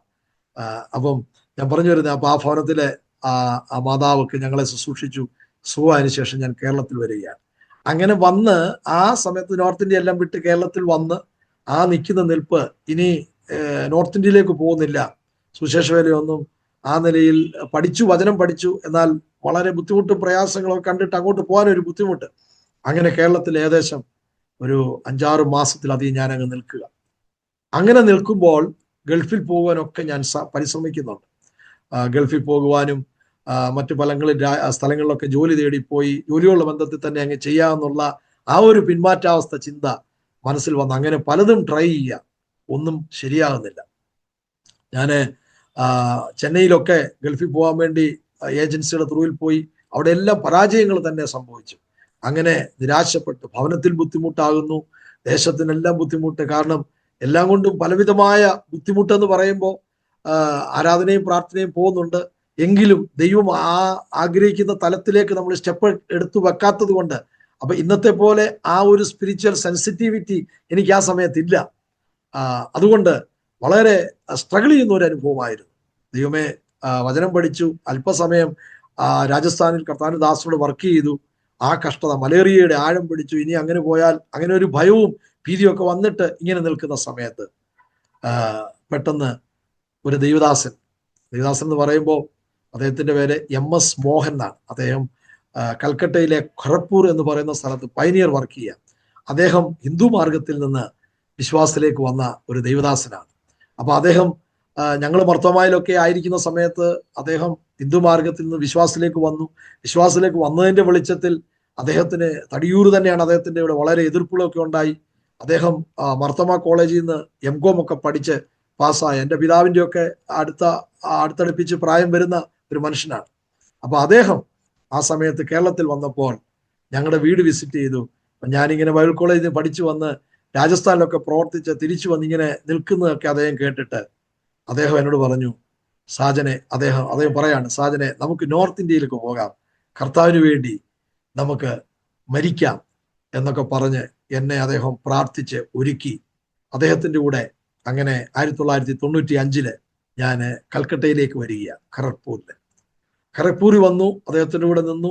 അങ്ങനെ അദ്ദേഹം അവിടെ നിന്ന് എന്നെ ഡൽഹിയിലേക്ക് അന്ന് FGC ഫുൾ ഗോസ്പൽ ചർച്ചക്കോട് എന്ന് പറയുന്ന സംഘടനയിലെ ഒരു ചർച്ചിലേക്ക് പാസ്റ്ററായിട്ട് നിയമിക്കുവാൻ തക്കവണ്ണം അദ്ദേഹം അവിടുന്ന് ഇവിടെ കൊണ്ടുവരികയാണ് ഡൽഹിയിൽ. അപ്പൊ അദ്ദേഹവും ഉൾപ്പെട്ട് അന്ന് നിന്നത് ഈ FGC ഉള്ള ബന്ധത്തിലാണ്. അദ്ദേഹം കുമ്മനാട് ഹെബ്രോനിൽ പഠിച്ച ദൈവദാസനാണ്. അദ്ദേഹത്തിന്റെ അനുഭവം എന്ന് പറഞ്ഞാൽ നിരീശ്വരവാദിയായ ഒരു മനുഷ്യനായിരുന്നു. അപ്പൊ അതിൽ നിന്ന് കർത്താവ് അദ്ദേഹത്തെ വിളിച്ചുകൊണ്ട് വന്നു. അദ്ദേഹം നിരീശ്വരവാദത്തിന് വേണ്ടി ഒരു ഡിബേറ്റിൽ വാദിക്കുവാൻ ബൈബിള് വായിച്ചു വരുന്ന സമയത്ത് യോഹന്നാന്റെ സുവിശേഷത്തിൽ കൂടെ ജീവനുള്ള ദൈവത്തെ കണ്ടുമുട്ടി. അങ്ങനെ അദ്ദേഹം ഖരഗ്പൂരിൽ വന്ന് ശക്തമായി പ്രവർത്തിച്ചുകൊണ്ടിരിക്കുക. ആ ദൈവദാസനാണ് എന്നെ ഡൽഹിയിലേക്ക് കൊണ്ടുവരുന്നത്. അങ്ങനെ ഡൽഹിയിലേക്ക് ഞാൻ വന്നു. 95 സഭാ ചാർജ് ഞാൻ എടുക്കുകയാണ്. അപ്പൊ സഭാ ചാർജിലേക്കൊരു കോളിങ്, പാസ്റ്റർ മിനിസ്ട്രിക്ക് ഒരു കോളിങ് വ്യക്തതയോടെ എൻ്റെ ഹൃദയത്തിൽ അങ്ങനെ എനിക്ക് വന്നിട്ടില്ലെങ്കിലും അദ്ദേഹം പറഞ്ഞു തന്നതൊക്കെ അനുസരിച്ച് ഞാൻ ആ സഭാ ശുശ്രൂഷ ഏറ്റെടുക്കുകയാണ്. ഇതെല്ലാം ഒരു ഡിവൈൻ ഗൈഡൻസ് ആയിട്ട് എൻ്റെ ജീവിതത്തിൽ അത് ഓരോ സമയങ്ങളിലും മനസ്സിലാക്കുവാൻ ദൈവത്തിന്റെ കൃപ എനിക്ക് നൽകി. അത് ഞാൻ ഈ അനുഭവങ്ങൾ പറയുമ്പോൾ എന്നെ കേൾക്കുന്ന പ്രിയ പ്രേക്ഷകർക്ക് അത് വ്യക്തതയോടെ മനസ്സിലാക്കുവാൻ ഇടയായിത്തീരും. അതുകൊണ്ട് ഇതിനിടയ്ക്ക് ഞാൻ പ്രേക്ഷകരോട് പറയുന്ന ഒരു കാര്യം ഇതാണ്: ദൈവം നമ്മെ വിളിച്ചിട്ടുണ്ടെങ്കിൽ, ദൈവം നമ്മെ തെരഞ്ഞെടുത്തിട്ടുണ്ടെങ്കിൽ, ആ കർത്താവ് നമ്മെ പ്രവാചകന്മാരിലൂടെ, ദൈവവചനത്തിൽ കൂടെ, ദൈവദാസന്മാരിൽ കൂടെ നമ്മളെ അറിയിക്കുകയും മനസ്സിലാക്കുകയും ചെയ്യുമ്പോൾ അതിന്മേൽ പൂർണ്ണതയോടെ സമർപ്പിച്ച് നിന്നാൽ നമ്മുടെ ജീവിതത്തിൽ എന്ത് വിഷയങ്ങൾ വന്നാലും അത് ദൈവം ഏറ്റെടുക്കും. ദൈവം നമ്മെ ജീവോത്സവമായി നടത്തും എന്നുള്ളതിന് യാതൊരു സംശയവുമില്ല. സ്തോത്രം. അങ്ങനെ ഞാൻ 95 ഡൽഹിയിൽ വന്ന് ആ സഭാചാരം എടുത്തു. ആ സഭയിൽ കടന്നു വന്ന് ഞാൻ ശുശ്രൂഷിക്കുമ്പോൾ എനിക്ക് മുമ്പ് 2-3 ദൈവദാസന്മാര് ആ സഭയിൽ ശുശ്രൂഷിച്ചാണ്. വളരെ പ്രശ്നങ്ങളും പ്രതികൂലങ്ങളും ഒക്കെ ഉള്ള സഭ എന്ന് പറഞ്ഞാൽ വിശ്വാസഗോളത്തിൽ മുന്നോട്ട് പോകുമ്പോൾ പല പരീക്ഷകളും പ്രയാസങ്ങളും ഒക്കെ വിശ്വാസികൾക്ക് തമ്മിലുണ്ടാകും. അതിൽ അവർ കുടുങ്ങി, അല്ലെങ്കിൽ മുന്നോട്ട് പോകാൻ പറ്റാത്ത പല സാഹചര്യങ്ങൾ, ചർച്ചൊക്കെ സ്പ്ലിറ്റായി പോകുന്ന പല അനുഭവങ്ങളൊക്കെ ഉണ്ട്. എന്നാൽ അതിൻ്റെ നടുവിൽ കർത്താവ് എന്നെ ആ സഭയിൽ ഉപയോഗിക്കുവാനിടയായി. അങ്ങനെ ഏകദേശം 5 വർഷത്തോളം ഞാൻ ആ സഭയെ ശുശ്രൂഷിക്കുക. ഈ സഭയിൽ ചെന്ന് ഞാൻ ചാർജ് എടുക്കുന്നു 95-ല്. 96-ല് എൻ്റെ വിവാഹം നടക്കുന്നു. നാട്ടിൽ വെച്ച് തന്നെ വിവാഹാലോചന അങ്ങനെ കടന്നു വന്നു. എൻ്റെ ജീവിതത്തിലേക്ക് വളരെ സമർപ്പണത്തോടെ MA ലിറ്ററേച്ചർ പഠിച്ച് പാസ്സായി നിൽക്കുന്ന എൻ്റെ പിതാവ് തന്നെ ആലോചിച്ചു കൊണ്ടുവന്ന ഒരു പ്രപ്പോസൽ വന്നു. അങ്ങനെ ആ പ്രപ്പോസൽ എല്ലാം കേട്ട് സംസാരിച്ച് ഇവിടുന്ന് ഞാൻ നാട്ടിലേക്ക് വിവാഹത്തിന് വേണ്ടി പോകുന്നു. അങ്ങനെ 96 ജൂലൈ മാസം 10-ാം തീയതി എൻ്റെ വിവാഹം നടക്കുകയാണ്. TS ഏബ്രഹാം പാസ്റ്റർ വിവാഹം നടത്തിത്തരുന്നു. തടിയൂർ IPCയുടെ മെമ്പർ ആയതുകൊണ്ട് ആ നിലയിൽ എൻ്റെ വിവാഹം അനുചിതമായ നിലയിൽ നടന്നു. ഇവിടെ മുതലാണ് എൻ്റെ ജീവിതത്തിലെ ചില ആഴമേറിയ അനുഭവങ്ങൾ ഞാൻ പ്രിയ പ്രേക്ഷകരോട് ഷെയർ ചെയ്യുവാൻ പോകുന്നത്. അങ്ങനെ 96-ല് എൻ്റെ വിവാഹം കഴിഞ്ഞു. 96 മുതൽ വിവാഹം കഴിഞ്ഞ് പെട്ടെന്ന് ഞാനും എൻ്റെ കുടുംബവും, സിസിലി എന്നായിരുന്നു അവിടെ പേര്, അപ്പോൾ സിസിലിയും കൂട്ടി ഞാൻ ഡൽഹിയിൽ വരുന്നു. സഭാ ശുശ്രൂഷയിൽ അനുഗ്രഹമായ നിലയിൽ ഇങ്ങനെ ശക്തമായിട്ട് പോകുന്നു. അങ്ങനെ പൊയ്ക്കൊണ്ടിരിക്കുമ്പോൾ പലവിധമായ ബുദ്ധിമുട്ടുകളുണ്ട്, പട്ടിണിയുടെ അനുഭവങ്ങളുണ്ട്, കഷ്ടതകളുണ്ട്, തീച്ചൂടെ അനുഭവങ്ങളുണ്ട്. ഇവിടെ എല്ലാം ഞങ്ങൾ പ്രാർത്ഥിച്ച് മുന്നോട്ട് പോകുന്നു. സുവിശേഷം പല ഭവനങ്ങളിൽ ചെന്ന് സുവിശേഷം പറയുന്നു. അങ്ങനെ പറഞ്ഞ കാത്തലിക്സ് ബാക്ക്ഗ്രൗണ്ടിൽ നിന്ന് വിശ്വാസത്തിലേക്ക് വന്നവരുണ്ട്. ഇപ്പൊ അമേരിക്കയിലുണ്ട് അങ്ങനെ ഒരു കുടുംബം. ഒരുപക്ഷെ അവര് അമേരിക്കയിൽ ഫിലദൽഫിയയിൽ ഇരുന്ന് പ്രിയ ലൂസിയാൻഡിയൊക്കെ ഇത് കേൾക്കുന്നുണ്ടായിരിക്കാം. ആ ലൂസിയാൻഡിയുടെ ഭവനത്തിൽ പോയി, അവർ കാത്തലിക്സ് ആണ്, ഫിലിപ്പച്ചാന്റെ വീട്ടിലൊക്കെ പോയി ഞാൻ സുവിശേഷം പറഞ്ഞു. അപ്പൊ അന്ന് ആ സമയത്ത് ഞങ്ങൾക്ക് പെന്തക്കോസ്തുകാരെ എതിർത്ത് പറഞ്ഞ ഒരു ഫാമിലിയാണ്. എന്നാൽ ഇന്ന് അവർ ഫിലദൽഫിയയിൽ ആത്മാവിസത്തിലും ആരാധിക്കുന്ന കൂട്ടത്തോട് ചേർന്ന് ശക്തമായി ദൈവത്തെ ആരാധിക്കുന്നു. അപ്പം അവരൊക്കെ സ്നാനപ്പെടുവാൻ ദൈവം ഭാഗ്യം നൽകി. അപ്പൊ അങ്ങനെ ശക്തമായിട്ട് ശുശ്രൂഷയിൽ മുന്നോട്ട് പോയിക്കൊണ്ടിരിക്കുമ്പോൾ എൻ്റെ കുടുംബം പ്രഗ്നൻ്റായി. അങ്ങനെ പ്രഗ്നൻ്റായി ഞങ്ങൾ സന്തോഷിച്ച് മുന്നോട്ട് പോവുക. അങ്ങനെ പോകുന്ന സമയത്ത് പ്രഗ്നൻ്റായി 4-ാം മാസത്തിൽ 96-ല് മാരേജ് കഴിഞ്ഞു. പിന്നെ 1 വർഷം അതിന് മുമ്പ് തന്നെ പ്രസവിക്കുന്ന സമയത്ത് കുഞ്ഞിനെ കല്യാണം കഴിഞ്ഞിട്ട് 1 വർഷം ആകുന്നേ ഉള്ളൂ. അപ്പൊ 4-ാം മാസത്തില് പ്രഗ്നൻ്റ് ആയതിനു ശേഷം ക്യാരിയും ചെയ്തുകൊണ്ടിരിക്കുമ്പോൾ തന്നെ ഞങ്ങൾ കേരളത്തിലേക്ക് പോകുന്നു, ഒരുമിച്ച് പോകുന്നു. ആ പോകുന്ന റീസൺ എൻ്റെ പെങ്ങൾ തിരുവനന്തപുരത്തുള്ള പെങ്ങളുടെ വിവാഹത്തുള്ള ബന്ധത്തിലാണ് ഞങ്ങൾ നാട്ടിലോട്ട് പോകുന്നത്. അല്ലാതെ ഈ പ്രിയപ്പെട്ടവളെ കൊണ്ട് നാട്ടിൽ വിട്ടിട്ട് വരാനുള്ള ചിന്തയിലൊന്നും അല്ല പോകുന്നത്. അപ്പൊ ഇവളെ കൊണ്ട് നാട്ടിലേക്ക് പോകുന്നു. അങ്ങനെ നാട്ടിൽ ചെന്ന് എൻ്റെ പെങ്ങളുടെ വിവാഹത്തിന് ഞാൻ അറ്റൻഡ് ചെയ്തു. വളരെ പ്രയാസപ്പെട്ട് ബുദ്ധിമുട്ടാണ് ഞങ്ങൾ അന്ന് നാട്ടിലേക്ക് കടന്നു പോകുന്നത്. ആ യാത്ര എന്നൊക്കെ പറഞ്ഞു കഴിഞ്ഞാൽ ട്രെയിനിൽ പോകുന്ന വളരെ റഷായ ഒരു സമയങ്ങൾ, ഭയങ്കര ബുദ്ധിമുട്ടിലാണ് ടിക്കറ്റൊക്കെ കിട്ടി കടന്നു പോകുന്നത്. അങ്ങനെ പോയി കല്യാണമൊക്കെ പെങ്ങളുടെ കല്യാണത്തിനൊക്കെ അറ്റൻഡ് ചെയ്തു. അതിനുശേഷം ഇവിടെ സഭാ ചാർജ് ഇരിക്കുന്നത് കൊണ്ട് ഞങ്ങൾക്ക് പെട്ടെന്ന് വരണം. അപ്പം ഞാൻ പെട്ടെന്ന് ഞാനിഞ്ഞ് പോരുക. കാരണം നാട്ടിലെ മാതാപിതാക്കളും മറ്റുള്ളവരും എല്ലാം നിർബന്ധിച്ച്, ഇനി അവൾ വന്നതല്ലേ, ഡെലിവറി കഴിഞ്ഞ് പോയാൽ മതി എന്ന് പറഞ്ഞ് അവളെ നിർബന്ധിച്ച് അങ്ങനെ നാട്ടിൽ നിർത്തി. ഞാൻ പെട്ടെന്ന് ഇഞ്ഞ് പോരുകയും ചെയ്തു. അങ്ങനെ പോന്നു. അന്ന് ഇന്നത്തെ പോലെ മൊബൈലോ ഫോൺ സംവിധാനങ്ങളോ ഒന്നും നമുക്കില്ലല്ലോ. അപ്പൊ അങ്ങനെ അവളെ നാട്ടിലാക്കിയിട്ട് ഞാൻ ഡൽഹിയിലേക്ക് കടന്നു വരുന്നു. പിന്നെ ലെറ്ററിലൂടെ കമ്മ്യൂണിക്കേഷൻ ചെയ്യും. അപ്പോൾ ലെറ്ററിലൂടെ ഒക്കെ കമ്മ്യൂണിക്കേഷൻ ചെയ്യുമ്പം സിസിലി ലെറ്ററിൽ എഴുതുമ്പോൾ ഒരു വാക്ക് ഇങ്ങനെ എഴുതുമായിരുന്നു, ഭവനത്തിൽ വെച്ച് തന്നെ ഒരു ഹോം ഡെലിവറി നടക്കണം, അതിനുവേണ്ടി പ്രാർത്ഥിക്കണം എന്നൊക്കെ പറഞ്ഞ് ലെറ്ററുകൾ എഴുതും, പ്രാർത്ഥിക്കും, ഇങ്ങനെ ചെയ്യും. അങ്ങനെ മുന്നോട്ട് പോയി. ഒരു ദിവസം ഞാൻ ഈ വിഷയത്തിന് വേണ്ടി അവൾ പറഞ്ഞതുപോലെ തന്നെ ഒരു നല്ല സുഖപ്രസവം നടത്തണം, അതിനുവേണ്ടി ഒരു 7 ദിവസം ഉപവാസം ഇരിക്കുക.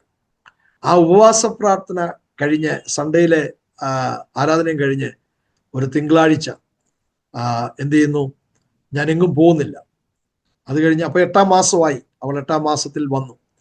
8-ാം മാസം പൂർത്തീകരിക്കുന്നു. 9-ാം മാസത്തിലേക്ക് പ്രവേശിക്കുന്നതേ ഉള്ളൂ.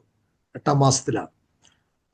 ഞാൻ ഉപവാസ പ്രാർത്ഥന എടുത്ത് സൺഡേയിലെ ആരാധന ഒക്കെ കഴിഞ്ഞ് ഈ വിഷയത്തിന് വേണ്ടിയൊക്കെ ഉപവസിച്ച് പ്രാർത്ഥിച്ച് അവിടെ ഇരിക്കുക. അപ്പം ഈ ഉപവാസം തീരുമാനമെടുക്കുന്നതിന് ഒരു 1 വീക്കിന് മുമ്പ് തന്നെ ഇവിടെ ഡെലിവറി നടക്കുവാനിടയായി. അതാണ് അതിനകത്തെ വിഷയം. ഡെലിവറി നടക്കുവാനിടയായി. വീട്ടിൽ വെച്ച് തന്നെ ഡെലിവറി നടന്നു. അങ്ങനെ വീട്ടിൽ വെച്ച് തന്നെ ഡെലിവറി നടന്നു. എല്ലാം സന്തോഷമായിട്ടിരിക്കുന്നു, കുഴപ്പങ്ങളൊന്നുമില്ല. പിന്നീട് 5th ഡേയിലെ അവർ ഹോസ്പിറ്റലിൽ കടന്നു പോകുന്നു, ചെക്കപ്പ് ഒക്കെ ചെയ്യുന്നു, എല്ലാം നോർമലായിട്ട് തന്നെ കാര്യങ്ങളൊക്കെ റിപ്പോർട്ടുകൾ വരുന്നു. എന്നാൽ ഈ ഡെലിവറി കഴിഞ്ഞ് 19ാമത്തെ ദിവസം, അപ്പം ഞാൻ ഉപവസിക്കാൻ തീരുമാനമെടുത്തതിന് മുമ്പ് തന്നെ ഡെലിവറി നടന്നു. എന്നാൽ നടന്നെങ്കിലും ഞാൻ ദൈവസന്നിധിയിൽ ഉപവസിക്കുക. അപ്പൊ ആ ഉപവാസ പ്രാർത്ഥന കഴിഞ്ഞ് സൺഡേയിലെ കർത്തൃമേശ കഴിഞ്ഞ് ഒരു നെക്സ്റ്റ് ഡേ തിങ്കളാഴ്ച ഇതുപോലെ എങ്ങും പോകാതെ ഞാൻ ഭവനത്തിൽ ഇരിക്കുക. അത് കഴിഞ്ഞ് ചൊവ്വാഴ്ച ദിവസം ഞാൻ വിസിറ്റിംഗ് ഒക്കെ ചെയ്യാം എന്നൊക്കെ ചിന്തിച്ച് രാവിലെ റെഡിയാവുന്ന സമയത്ത് എനിക്ക് നാട്ടിൽ നിന്നൊരു ഫോൺ, അതായത് ലാൻഡ് ഫോൺ, ഹൗസ് ഓണറിന്റെ വീട്ടിലുള്ള ലാൻഡ് ഫോൺ എന്ന് നാട്ടിൽ നിന്നൊരു ഫോൺ വരിക. ആ ഫോണിനകത്ത് ഇങ്ങനെയാ വിളിച്ചു പറഞ്ഞത്. എൻ്റെ പിതാവിൻ്റെ ജ്യേഷ്ഠന്റെ മോൻ വിളിച്ചു പറയുന്നു, നീ ഇപ്പൊ എവിടെയാ? ഡൽഹിയിലെ ഒരു വിഷയം പറയാനാ വിളിക്കുന്നത്. വൈഫിനെ സിസിലിക്ക് ഇച്ചിരി സീരിയസ് ആണ്, പെട്ടെന്ന് നാട്ടിൽ വരണം എന്ന് പറയുകയാണ്. ഞാൻ ചോദിച്ചു എന്താ? അത് സീരിയസ് ആണ്, അത് ഡെലിവറിയിൽ വന്ന കോംപ്ലിക്കേഷൻ ആണ് എന്ന് അദ്ദേഹം പറഞ്ഞു. അപ്പൊ പെട്ടെന്ന് വരിക, ഫ്ലൈറ്റിന് വരാൻ പറ്റുമെങ്കിൽ ഫ്ലൈറ്റിന് വരിക എന്ന് ഇദ്ദേഹം പറയുവാനിടയായി. അപ്പം പെട്ടെന്ന് ഫോൺ അദ്ദേഹം കട്ട് ചെയ്തു. നമുക്കൊന്നും മനസ്സിലാകുന്നില്ല, തിരിച്ചു വിളിച്ചിട്ട് കിട്ടുന്നില്ല. ആ സമയത്ത് ഞാൻ ഉൾപ്പെട്ട് നിൽക്കുന്ന സംഘടനയുടെ സെൻട്രൽ പാസ്റ്റർ വിളിച്ച് ഞാൻ പറഞ്ഞു ഇങ്ങനെ സംഭവമുണ്ട്. അപ്പൊ അദ്ദേഹം പറഞ്ഞു, ഞാൻ താഴെ ബൂത്തിൽ വന്നിട്ട് അദ്ദേഹത്തെ വിളിച്ചിട്ട് ഇങ്ങനെ സംസാരിച്ചു. അപ്പൊ അദ്ദേഹം പറഞ്ഞു, നാട്ടിലോട്ട് എനിക്ക് കോണ്ടാക്ട് ചെയ്യാനുള്ള ഒരു നമ്പർ ഇതാ, ഞാനൊന്ന് വിളിച്ചു ചോദിക്കട്ടെ എന്ന് പറഞ്ഞു. അങ്ങനെ 97 ഓഗസ്റ്റ് മാസത്തിലെ ആ മാസത്തിലാ ഞാനിങ്ങനെ ഈ ന്യൂസ് കേട്ടു. പെട്ടെന്ന് വെളിയിൽ വന്ന് സെൻട്രൽ പാസ്റ്ററെ വിളിച്ച് സംസാരിച്ചപ്പോൾ അദ്ദേഹം പറഞ്ഞു, ഈ കോണ്ടാക്ട് നമ്പർ തന്നാട്ടെ, ഞാൻ വിളിച്ച് ഒന്ന് അന്വേഷിക്കാം, എന്നിട്ട് അവിടെ തന്നെ നിന്ന് ഒരു 10 മിനിറ്റ് കഴിഞ്ഞ് എന്നെ വിളിക്കുക എന്ന് അദ്ദേഹവും പറയും. ഞാൻ ആ ബൂത്തിൽ നിന്ന് വിളിച്ചിട്ട് അദ്ദേഹത്തിന് നമ്പർ കാര്യങ്ങൾ കൊടുത്ത് അദ്ദേഹം പറഞ്ഞ പോലെ 10 മിനിറ്റ് കഴിഞ്ഞ് ആ സെൻട്രൽ പാസ്റ്ററെ ഞാൻ വിളിച്ചിട്ട് അദ്ദേഹം സംസാരിച്ചപ്പോൾ അദ്ദേഹം പറഞ്ഞു, ഷാജനെ പേടിക്കണ്ട, പെട്ടെന്ന് പോകാൻ റെഡി ആയിക്കോ, ഫ്ലൈറ്റിന് തന്നെ പോകാൻ റെഡി ആയിക്കോ, ഞങ്ങൾ ടിക്കറ്റൊക്കെ അറേഞ്ച് ചെയ്തുകൊണ്ട് വരാം, വിതിൻ 1 അവർ വീട്ടിലേക്ക് ഞങ്ങൾ വരാം എന്ന് അദ്ദേഹം ഇങ്ങനെ പറഞ്ഞു. അദ്ദേഹം വരാം, എന്നെ വന്ന് കൂട്ടിക്കൊണ്ടുപോകാം, ഇപ്പൊ തന്നെ ഫ്ലൈറ്റിന് കിട്ടുകയാണെങ്കിൽ അതിന് കയറി പോകാം എന്നാണ് പറഞ്ഞത്. അപ്പോഴും എൻ്റെ മനസ്സിൽ ചിന്ത വരുന്നത്, ഇത്ര സീരിയസ് എന്താ, ഇത്ര വിഷയം എന്താ എന്നിങ്ങനെ ഞാനും ചിന്തിക്കുക. അപ്പൊ ഞാൻ അവിടുന്ന് നടന്ന് പാർക്കിലെ ഒക്കെ നടന്ന്, അദ്ദേഹം വരുവാൻ 1 അവർ എടുക്കും, അതുകൊണ്ട് ഇങ്ങനെ നടന്ന് ആ സമയം കാൽക്കുലേറ്റ് ചെയ്ത് ഞാൻ റൂമിലേക്ക് വരുന്ന സമയത്ത് എൻ്റെ റൂമിന്റെ മുമ്പിൽ ഒത്തിരി ആൾക്കാർ കൂടി നിൽക്കും. അപ്പം ഇതിന് ഇടയ്ക്ക് ഞാൻ പറയുന്നത്, എൻ്റെ അനിയൻ, ഇളയ അനിയൻ, ഇപ്പോൾ കുവൈറ്റിലുള്ള അനിയന്, അവനും എൻ്റെ കൂടെ നാട്ടിൽ നിന്ന് വന്നിട്ടുണ്ടായിരുന്നു. അപ്പൊ അവനോട് വന്നൊരു ജോലി കിട്ടി. അപ്പൊ ആ ജോലിയിൽ നിന്ന് പെട്ടെന്ന് അവനും വന്ന് അവിടെ നിൽക്കുന്ന ഞാൻ കണ്ടു. അപ്പൊ പെട്ടെന്ന് ഈ ദൈവദാസൻ തന്നെ എല്ലാവരെയും വിളിച്ചു പറഞ്ഞു, ഇങ്ങനെ ഒരു സംഭവമുണ്ട്, എൻ്റെ വൈഫ് ഓൾറെഡി കർത്താവിന്റെ സന്നിധിയിൽ ചേർക്കപ്പെട്ടിരുന്നു, അത് ഞാൻ അറിയുന്നില്ല. അപ്പം അപ്പൊ അനിയനും വന്ന് നിൽക്കുന്നു. അപ്പൊ സഭാവിശ്വാസികൾ എല്ലാവരും ഇവിടെ വന്ന് നിൽക്കുന്നു. അപ്പൊ ഞാൻ ചോദിക്കും, നിങ്ങൾ എന്തിനാ വന്നത്? അപ്പൊ അവരെല്ലാം ഇങ്ങനെ കരയുന്നു, എനിക്കൊന്നും മനസ്സിലാകുന്നില്ല. അപ്പം 1 മണിക്കൂർ കഴിഞ്ഞപ്പോഴത്തേന് സെൻട്രൽ പാസ്റ്റർ ടിക്കറ്റും ഒക്കെ ആയിട്ട് വന്നു. അപ്പൊ അവിടുന്ന് ആ സാഹചര്യങ്ങളൊക്കെ മനസ്സിലാക്കിയിട്ട് അദ്ദേഹം പറഞ്ഞു, ഇപ്പൊ തന്നെ നമുക്ക് അങ്ങ് വീട്ടിലേക്ക് പോകാൻ. ടിക്കറ്റ് കിട്ടിയിരിക്കുന്നത് നെക്സ്റ്റ് ഡേ രാവിലെ 8 മണിക്കാണ്. അതുകൊണ്ട് എൻ്റെ ഭവനത്തിൽ നിന്ന് തന്നെ ഞാൻ സാജനെ ഫ്ലൈറ്റ് കയറ്റി വിടാം എന്ന് പറഞ്ഞ് അദ്ദേഹം എന്നെ അദ്ദേഹത്തിന്റെ വീട്ടിലേക്ക് കൊണ്ടുവരുന്നു. അവരെല്ലാം പ്രാർത്ഥിച്ച് വളരെ കണ്ണുനീരോടെ ടാറ്റയൊക്കെ പറഞ്ഞ് എന്നെ വിടുന്നു. അന്നേരം എൻ്റെ മനസ്സിൽ ഇവള് മരിച്ചുപോയി എന്നുള്ള ഒരു ചിന്ത വരുന്നില്ല. അപ്പൊ അങ്ങനെ ആ സാഹചര്യത്തിൽ ഞാൻ പാസ്റ്റർ കൂടെ വന്നു. അദ്ദേഹം എന്നെ ഫ്ലൈറ്റിൽ കയറ്റി ട്രിവാൻഡ്രത്തേക്ക് വിടുക. അപ്പൊ ട്രിവാൻഡ്രത്ത് ഞാൻ വന്നിറങ്ങുമ്പോൾ ഏകദേശം 1 മണിയാകുക, വ്യാഴാഴ്ച 1 മണി ആവുകയാണ്. അപ്പൊ ആ സമയത്ത് എന്നെ കൊണ്ടുവരാൻ വന്ന എൻ്റെ കസിൻസാ, എൻ്റെ പിതാവിൻ്റെ ജ്യേഷ്ഠന്റെ മക്കൾ വന്നു.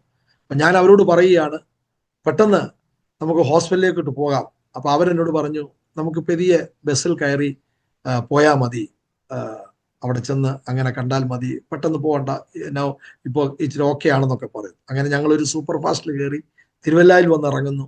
തിരുവല്ലായിൽ വന്നിറങ്ങുമ്പോൾ ഏകദേശമൊക്കെ സന്ധ്യയാകുന്നു. അപ്പോൾ സന്ധ്യയായ ആ സമയത്ത് പെട്ടെന്ന് ഞാൻ എൻ്റെ പേരപ്പൻ്റെ മോനോട് പറഞ്ഞു, നമുക്ക് ഇവിടുന്ന് ഒരു ടാക്സി വിളിച്ച് ഹോസ്പിറ്റലിലേക്ക് പോവാം. അങ്ങനെ പോവാന്ന് പറയുമ്പോൾ അദ്ദേഹം പറയാ വേണ്ട, നമുക്ക് ഇവിടുന്ന് ബസ്സിന് പോവാം.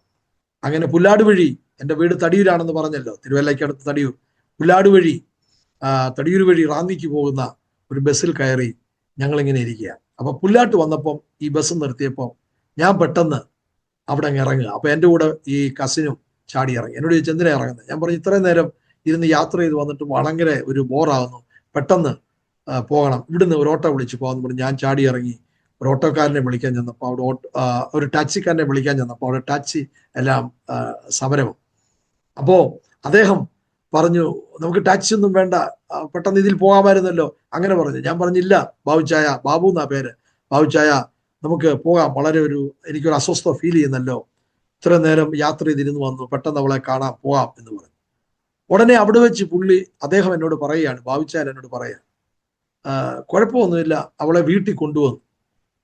അപ്പൊ തിരുവനന്തപുരത്തിറങ്ങി, തിരുവല്ലായിൽ വന്നിറങ്ങി, ഈ പുല്ലാട്ട് വന്നിറങ്ങി, അതുവരെയും വീട്ടിൽ വന്നു എന്ന് പറയുന്നില്ലല്ലോ. അപ്പൊ ഇങ്ങനെ പറഞ്ഞപ്പോൾ ഞാൻ അദ്ദേഹത്തോട് ഭയങ്കരമായി ചൂടായി. നിങ്ങൾ ഇങ്ങനെയൊക്കെയാണോ ചെയ്യുന്നത്?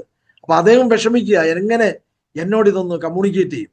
ഡൽഹിയിൽ നിന്ന് കർത്താവിന്റെ ദാസൻ നാടുമായിട്ട് കമ്മ്യൂണിക്കേറ്റ് ചെയ്ത് കാര്യങ്ങളെല്ലാം ക്ലിയർ ആയിട്ട് പറഞ്ഞു കൊടുത്തു, ഞങ്ങൾ അറിയിച്ചിട്ടില്ല, നിങ്ങൾ അദ്ദേഹത്തെ ഹാൻഡിൽ ചെയ്യണം. അങ്ങനെ ഉള്ളത് കൊണ്ട് ഇവർക്കൊന്ന് പറഞ്ഞ് പ്രതിഫലിപ്പിക്കാൻ ഒരു ഭയങ്കര എന്താ പറയുന്നത്, ഒരു ബുദ്ധിമുട്ട്. അപ്പൊ ഇദ്ദേഹം പറഞ്ഞു വീട്ടിൽ കൊണ്ടുവന്നു. അപ്പം റാന്നി മേനാന്തോട്ടത്തിലേക്ക് പോട്ടെന്നാ ഞാൻ ഓട്ടോ ഡ്രൈവറോട് പറഞ്ഞു. ഓട്ടോ കിട്ടി. അപ്പൊ അദ്ദേഹം ബാബുച്ചായൻ പറയാണ് റാന്നിയിലോട്ട് പോകണ്ട, വീട്ടിലോട്ട് പോകട്ടെ. അന്നേരമാണ് ഈ ചോദ്യങ്ങളും സംസാരങ്ങളും വരുന്നത്.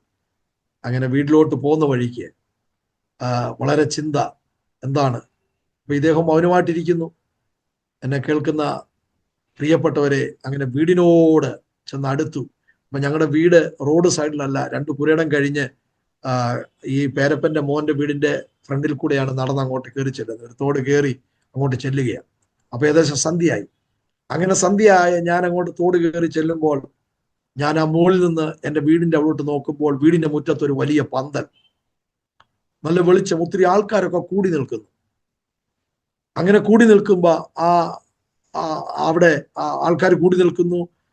ഞാൻ വീടിനോട് അടുക്കുമ്പോൾ ഈ ഒരു പാട്ടും കേൾക്കുന്നു, ആശ്വാസമേ ഏറെ തിങ്ങിയിടുന്നു, വിശ്വാസ കണ്ണാൽ ഞാൻ നോക്കിയിടുന്നു. ഈ പാട്ടും എനിക്ക് കേൾക്കാം. അപ്പൊ ഞാൻ എൻ്റെ പേരപ്പന്റെ മോനോട് ചോദിച്ചു, നമ്മുടെ വീട്ടിൽ എന്നെ ഇന്ന് പ്രാർത്ഥനയാണ്? ആ സമയത്തും അദ്ദേഹം പറയുന്നില്ല. ആ പ്രാർത്ഥനയാ. ഞാൻ ചോദിച്ചു എങ്ങനെ ഇങ്ങനെയൊക്കെ പ്രാർത്ഥന? അപ്പോഴത്തേന് എന്തോ ഒരു അസ്വസ്ഥ പോലെ എനിക്ക് തോന്നി. അദ്ദേഹം ആ സമയത്ത് മാറ്റി നിർത്തി എന്നോട് പറഞ്ഞു, നീ ബഹളമൊന്നും ഉണ്ടാക്കല്ലേ, ഞാൻ നിന്നോട് പറയാ, സിസിലി മരിച്ചുപോയി. അപ്പൊ എന്നെ കൊണ്ടുവന്ന ആ കസിൻ, അവർ പെന്തക്കോസ്തുകാരും അല്ല, വർത്തമാനക്കാരാ. അപ്പൊ എന്നെ മാറ്റി നിർത്തി പറയുകയാണ്, സിസിലി മരിച്ചുപോയി. പെട്ടെന്ന് ഞാനിത് കേൾക്കുമ്പോൾ അപ്പോഴത്തേന് അവിടെ വീടിന്റെ അവിടുത്തെ നിന്ന് എൻ്റെ വേണ്ടപ്പെട്ടവര് ഒക്കെ ഓടി വന്നിട്ട് എന്നെ ഇങ്ങനെ സംസാരിക്കുകയും പിടിച്ചുകൊണ്ട് പെട്ടെന്ന് അങ്ങനെ പോകുന്നു. അപ്പൊ ആ സാഹചര്യം ഇപ്പോൾ മനസ്സിലാവുമല്ലോ എങ്ങനെയാണെന്നുള്ളത്. അപ്പൊ ആ സമയത്ത് ഞാൻ പറയുന്നില്ല മരിച്ചിട്ടില്ല എന്ന് ഞാനിങ്ങനെ പറയുക. കർത്താവ് ലാസറിനെ ജീവിപ്പിച്ചിട്ടില്ലേ എന്നൊക്കെ ഇങ്ങനെ പറയുമ്പോൾ എന്നോട് ചില ദൈവദാസന്മാർ ചോദിക്കുന്നു, നീ ഇത് നോർമലിലാണോ പറയുന്നത് എന്നൊക്കെ ചോദിക്കുന്ന ഒരനുഭവം അവിടെ ഉണ്ടാകുന്നു. അപ്പൊ അന്ന് രാത്രി ആ പ്രെയറൊക്കെ കഴിഞ്ഞ് വളരെ വിതുമ്പലോടെ, വിഷമത്തോടെ, എൻ്റെ മനസ്സിൽ ഒരിക്കലും അക്സെപ്റ്റ് ചെയ്യാൻ പറ്റുന്നില്ല അവൾ പോയി എന്നുള്ളത്. അങ്ങനെ ജീവിതത്തിൽ കൂടെ ഇങ്ങനെ മുന്നോട്ട് പോകുമ്പോൾ വളരെ എന്താണ് എന്നൊന്നും എനിക്ക് മനസ്സിലാകുന്നില്ല. ഒരു ഇരുള് വന്ന് എന്നെ അങ്ങ് മൂടിയതുപോലെ എനിക്ക് ഫീൽ ചെയ്യുക. അപ്പൊ തന്നെ ഞാനിങ്ങനെ പുലമ്പുകയാണ്, ഇല്ല മരിച്ചിട്ടില്ല. ഇത്രത്തോളം വിശ്വാസത്തിൽ നമ്മൾ ശുശ്രൂഷിക്കുന്നുണ്ടെങ്കിൽ തന്നെയും ആ വചനത്തിന്റെ ആ പൊരുള് തിരിച്ച് കർത്താവിലുള്ള ആശ്വാസം പ്രാപിച്ചെടുക്കുവാൻ കഴിയാതെ ആയിരിക്കുന്ന ഒരു അനുഭവമാണത്. ഞാൻ 95 ശുശ്രൂഷയിൽ വരുന്നു, 96 വിവാഹം നടക്കുന്നു, 97 വിവാഹം കഴിഞ്ഞ് 1 വർഷം കഴിഞ്ഞപ്പോൾ ഈ മരണം. അപ്പൊ അത്രത്തോളം എനിക്കെല്ലാം കൊണ്ടും അങ്ങോട്ട് അക്സെപ്റ്റ് ചെയ്യാനായിട്ട് പറ്റുന്നില്ല. അപ്പൊ അന്ന് രാത്രി തന്നെ സ്ഥലം സഭയിലെ ശുശ്രൂഷൻ അദ്ദേഹത്തിന്റെ വീട്ടിലേക്ക് എന്നെ കൊണ്ടുപോവുകയും അവിടെ വെച്ച് തന്നെ എനിക്ക് വേണ്ടി പ്രാർത്ഥിക്കുകയും വളരെ കാര്യങ്ങൾ പറയുകയും ചെയ്യുന്നു. വെള്ളിയാഴ്ച ബെറിയലിന്റെ കാര്യങ്ങൾ ചെയ്യുന്നു. അപ്പോൾ അദ്ദേഹം റാന്നി മേനാന്തോട്ടത്തിൽ ബോഡിയിരിക്കുന്നു. അപ്പൊ ഞാൻ എല്ലാവരോടും ആവശ്യപ്പെടുന്നു, ആദ്യം ഞാനായിരിക്കും കാണുന്നത്, എന്നെ കാണിക്കണം. അപ്പൊ എൻ്റെ ചിന്ത ഇതാ, ഞാൻ ചെന്ന് ഇങ്ങനെ കർത്താവിന്റെ നാമം പറയുമ്പോൾ എഴുന്നേറ്റ് വരും എന്നൊരു ചിന്തയാണ് എന്നെ ഭരിക്കുന്നത്. അപ്പൊ അധികാലത്തെ എന്നെ കൊണ്ടുപോകുന്നു. വെള്ളിയാഴ്ച ദിവസം അധികാലത്തെ എന്നെ കൊണ്ടുപോകുന്നു. ആ ഡെഡ് ബോഡി എന്നെ കാണിക്കുന്നു. അപ്പൊ അവള് വീട്ടിൽ നിന്ന അതേ സാഹചര്യത്തിൽ അവളെ കൊണ്ടുവച്ചിരിക്കുക. അപ്പൊ ആ മരണത്തിന്റെ ആ സാഹചര്യം എന്ന് പറഞ്ഞാൽ, ഞാൻ നാട്ടിൽ ചെന്നപ്പോൾ അവര് സംസാരിച്ച് ഇങ്ങനെയാണ്, 19ാമത്തെ ദിവസം, ഡെലിവറി കഴിഞ്ഞ് 19ാമത്തെ ദിവസമാണ് ഈ മരണം നടക്കുന്നത്. അപ്പൊ ഈ 19ാമത്തെ ദിവസം അവൾക്ക് രാവിലെ ഒരു ശ്വാസം മുട്ടൽ പോലെ ഒരു അസ്വസ്ഥത വന്നു. ആ അസ്വസ്ഥത വന്നു കഴിഞ്ഞപ്പോൾ പെട്ടെന്ന് അവിടെ ഫാദർ, അവിടെ റാന്നി വെച്ചുച്ചിറക്കടുത്ത് കുന്നം എന്ന് പറയുന്ന സ്ഥലത്ത് അവിടെ ഫാദർ പെട്ടെന്ന് വണ്ടി വിളിക്കുവാൻ ആളിനെ വിട്ടു. അപ്പൊ വണ്ടി ജീപ്പ് വരുന്നതിന് മുമ്പ് അപ്പൊ അന്ന് അവിടെ ഒരു ലേഡീസ് പ്രയർ, അവരുടെ വീട്ടിൽ വെച്ച് തന്നെ ലേഡീസ് പ്രയർ നടക്കുന്നു. അപ്പൊ പ്രാർത്ഥനയ്ക്ക് എല്ലാവരും വന്നു. എൻ്റെ വൈഫ് സിസില് തന്നെ പായെല്ലാം ഇട്ടു. ഡെലിവറി കഴിഞ്ഞ് 19ാമത്തെ ദിവസം ആയിട്ടുള്ളല്ലോ. അപ്പൊ അന്ന് നോർമലായിട്ട് എല്ലാവരും നന്നായിട്ട് അവൾ ചെയ്യുന്നു. പായെല്ലാം അവള് തന്നെ വിളിച്ചു, എല്ലാവരോടും പറഞ്ഞു. പെട്ടെന്ന് അവള് തന്നെ എല്ലാവരെയും ഇങ്ങനെ ആഹ്വാനം ചെയ്യിച്ചു, ഒരുങ്ങ്, പ്രാർത്ഥിക്കാനിരിക്കെ സമയമായി എന്നൊക്കെ പറഞ്ഞ് ഇങ്ങനെ അവള് തന്നെ എല്ലാവരെയും ആഹ്വാനം ചെയ്യുന്നു. അങ്ങനെ ചെയ്തുകൊണ്ടിരിക്കുമ്പോൾ തന്നെ അവിടെ ചർച്ചിലെ ഒരു എൽഡർ ആൻറ്റി, അവർ ഡാഡി എന്ന് വിളിക്കുന്ന ഒരു എൽഡർ ആൻറ്റി അവിടെ വരുന്നു. ആ ഡാഡി ആൻറ്റിയോട് എൻ്റെ വൈഫ് പറയുന്നു. അപ്പം ഒരു ശ്വാസം മുട്ടൽ പോലെ ഒരു അസ്വസ്ഥത അവൾക്ക് വരുന്നു. അവൾ പെട്ടെന്ന് അവിടെ റൂമിലേക്ക് പോകുന്നു. കുഞ്ഞ് തൊട്ടടുത്ത് കിടക്കുന്നു. 19 ദിവസമായുള്ളൂ. ഉടനെ ഈ ഡാഡി ആൻറ്റിയോട് എൻ്റെ വൈഫ് പറയുക, ഇപ്പോൾ ആൻറ്റി എനിക്ക് വേണ്ടി ഒന്ന് പ്രാർത്ഥിക്ക്, ഞാനൊന്ന് ഉറങ്ങാൻ പോവുകയാണ്. അപ്പൊ അങ്ങനെ ആൻറ്റിയോട് പറഞ്ഞു. ആൻറ്റി പ്രാർത്ഥിക്കുമ്പോൾ അവള് തന്നെ കട്ടിലയിൽ കയറി കിടക്കുന്നു. അങ്ങനെ കിടന്നിക്കുന്ന ആ കിടപ്പങ്ങ് കിടന്നു. അപ്പോഴത്തേന് വണ്ടി വന്നു. വണ്ടിയിൽ അവളെ കയറ്റി റാന്നി മേനന്തോട്ടത്തിൽ ചെന്ന് നോക്കുമ്പോൾ ഏഷ്യാസ് ഗോൺ, അവൾ പോയി. അപ്പൊ ഡിക്ലെയർ ചെയ്തു അവൾ മരിച്ചു. അങ്ങനെയാണ് മോർച്ചറിയിൽ വെച്ചിട്ട് എന്നെ ഈ മെസ്സേജ് അറിയിക്കുന്നതും എൻ്റെ യാത്രയുടെ കാര്യങ്ങളൊക്കെ അങ്ങനെ ക്രമീകരിച്ചു. അങ്ങനെ നാട്ടിൽ ചെന്ന് കയറി ഞാനത് കേൾക്കുന്നു. വെള്ളിയാഴ്ച ഞാൻ അവളെ കാണുന്നു. പക്ഷെ ഞാൻ കൈവച്ച് നോക്കുമ്പോൾ അവളില്ല. അപ്പൊ എൻ്റെ മനസ്സ് അക്സെപ്റ്റ് ചെയ്യുന്നില്ല. പിന്നീട് അവിടെ ബെറിയൽ സർവീസ് TS എബ്രഹാം പാസ്റ്ററിനെ കുമ്പനാട് ഹെബ്രോനിലുള്ള ബന്ധത്തിൽ ആ സ്ഥലത്ത് നടത്തുന്നു. അപ്പൊ ഈ മരണം കഴിഞ്ഞ് ബെറിയലും എല്ലാം കഴിഞ്ഞ് തിരിച്ചു വീട്ടിൽ വരുമ്പോൾ സ്വസ്ഥതയില്ലാത്തവനായിട്ടാണ് ഞാൻ പോകുന്നത്. ഞാൻ ദൈവത്തോട് ഇങ്ങനെ പല ചോദ്യങ്ങൾ ചോദിക്കുക. ദൈവം, നീ എന്നോട് എന്തുകൊണ്ട് ഇങ്ങനെയൊക്കെ ചെയ്യുന്നു? ഇങ്ങനെ ചോദിക്കുക. പുലമ്പുന്ന, എനിക്ക് ആരെ കണ്ടാലും ദേഷ്യം, കോപം, ദൈവത്തോട് കോപം മറുതലിപ്പിച്ച് പറയുന്ന അനേക വാക്കുകൾ, ഇങ്ങനെ ജീവിതം മുന്നോട്ട് പോവുകയാണ്. അങ്ങനെ ഏകദേശം 3-4 മാസത്തോളം കേരളത്തില് ഞാൻ ആയിരിക്കുക. ഇപ്പൊ ഡൽഹിയിൽ നിന്ന് ബെറിയലിന് വന്നു. ഇനി എന്ത് ചെയ്യണം? ഡൽഹി തിരിച്ചു പോകണോ? ഡൽഹിയിലുള്ള വിശ്വാസികൾ എത്രയും പെട്ടെന്ന് എന്നെ നാട്ടിൽ നിന്ന് ഇവിടെ കൊണ്ടുവരാൻ വേണ്ടി അവർ ട്രൈ ചെയ്യുന്നു. ഇവിടെ വന്ന് ഒരുമിച്ച് പ്രാർത്ഥിക്കുമ്പോൾ അദ്ദേഹത്തിന് ശരിയാകുമെന്ന് അവർ ചിന്തിച്ചുകൊണ്ട് ആ നില ട്രൈ ചെയ്യുന്നു. ഞാൻ എടുക്കുന്നില്ല. അപ്പൊ ആ സമയത്ത് സണ്ണി പാസ്റ്റർ എന്ന് പറയുന്ന റാന്നി ശാലേം IPCയിലെ ശുശ്രൂഷനായിരുന്ന സണ്ണി പാസ്റ്ററാണ് ആ ടൈമില് വീട്ടിൽ വരികയും എന്നെ അദ്ദേഹത്തിന്റെ വീട്ടിൽ കൊണ്ടുപോവുകയും അദ്ദേഹം രാത്രിയിൽ പാല് കാച്ചി തന്ന് എന്നെ കുടിപ്പിക്കുന്നതൊക്കെ ഞാൻ ഓർക്കുന്നുണ്ട്. അദ്ദേഹം ഇന്ന് ഡിസ്ട്രിക്ട് പാസ്റ്ററായിട്ട് വയനാട് ഡിസ്ട്രിക്റ്റിലെ, എൻ്റെ ഓർമ്മ ശരിയാണെങ്കിൽ അവിടെ വർക്ക് ചെയ്യുന്നു. അദ്ദേഹത്തിന്റെ സ്വന്തം കാറുമായിട്ട് വന്ന് എന്നെ അദ്ദേഹത്തിന്റെ കൂടെ കൊണ്ടുപോവുകയും കൗൺസിൽ തരികയും പ്രാർത്ഥിക്കുകയും ഒക്കെ ചെയ്തുകൊണ്ടിരിക്കുന്ന ഒരു സമയമാണ്. അങ്ങനെ ഏകദേശം 3-4 മാസത്തോളം അദ്ദേഹത്തിന്റെ കൂടെ. അങ്ങനെ അതിനുശേഷം ഡിസംബർ മാസത്തില് ഞാൻ തിരിച്ചു പിന്നെയും ഡൽഹിയിൽ വരിക. ഡൽഹിയിൽ വരുന്ന ചിന്ത ഇതാണ്, ഡൽഹിയിൽ വന്നിട്ട് കാര്യങ്ങളൊക്കെ നോക്കി തിരിച്ച് നാട്ടിലേക്ക് പോകാം, ആ ചിന്തയിലാണ് വരുന്നത്. അങ്ങനെ ഡൽഹിയിൽ വന്നു. എൻ്റെ അനിയൻ ബിനു വർഗീസ് ഡൽഹിയിലുണ്ട്. അവൻ ഡ്യൂട്ടിയിലാണ്. ഞാൻ വന്ന് വീട്ടിൽ കയറുമ്പോൾ ആരുമില്ല. അപ്പം ഞാൻ വന്ന് റൂം തുറന്ന് അതിനകത്തോട്ട് കയറുമ്പോൾ സിസിലിയയുടെ ഡ്രസ്സുകളും ബുക്കുകളും എല്ലാം കാണുകയാണ്. അവൾ MA ലിറ്ററേച്ചർ വരെ പഠിച്ചവളായിരുന്നു. ഇംഗ്ലീഷ് നല്ല നൈപുണ്യമായിരുന്നു. അപ്പൊ ആ ഓർമ്മകളെല്ലാം കൂടെ വന്നിട്ട് പിന്നെയും എനിക്ക് എൻ്റെ മെന്റൽ വല്ലാത്തൊരവസ്ഥയിലേക്ക് പോകുന്ന അനുഭവം. അങ്ങനെ വളരെ വിഷമത്തിലേക്ക് ഓരോ ദിവസവും കടന്നു പോവുകയാണ്. കർത്താവിൻ്റെ ദാസന്മാർ ഡൽഹിയിലുള്ള പലരും വന്ന് എന്നെ ആശ്വസിപ്പിക്കുന്നു. വിശ്വാസികളെല്ലാം എനിക്ക് വേണ്ടി പ്രാർത്ഥിക്കുന്നു. എന്നിട്ടും സമാധാനം പ്രാപിക്കുവാൻ വയ്യാതെ ഞാനിങ്ങനെ പോകുന്ന അനുഭവം. അങ്ങനെ ഏകദേശം 3 വർഷത്തോളം എൻ്റെ ജീവിതം ഇങ്ങനെ പോവുകയാണ്. ഒരു ഡ്രോമ അല്ലെങ്കിൽ ആ മെന്റൽ ആ വിഷയത്തിൽ ഞാനിങ്ങനെ സ്ട്രഗിൾ ചെയ്യുകയാണ്. ഞാൻ എല്ലാവരുടെ മുമ്പിൽ സംസാരിക്കും, പക്ഷെ പെട്ടെന്ന് വയലന്റ് ആകും. ഇങ്ങനെ ഒരു വല്ലാത്ത കണ്ടീഷനിലൂടെ എൻ്റെ ജീവിതം പൊക്കോണ്ടിരിക്കുക.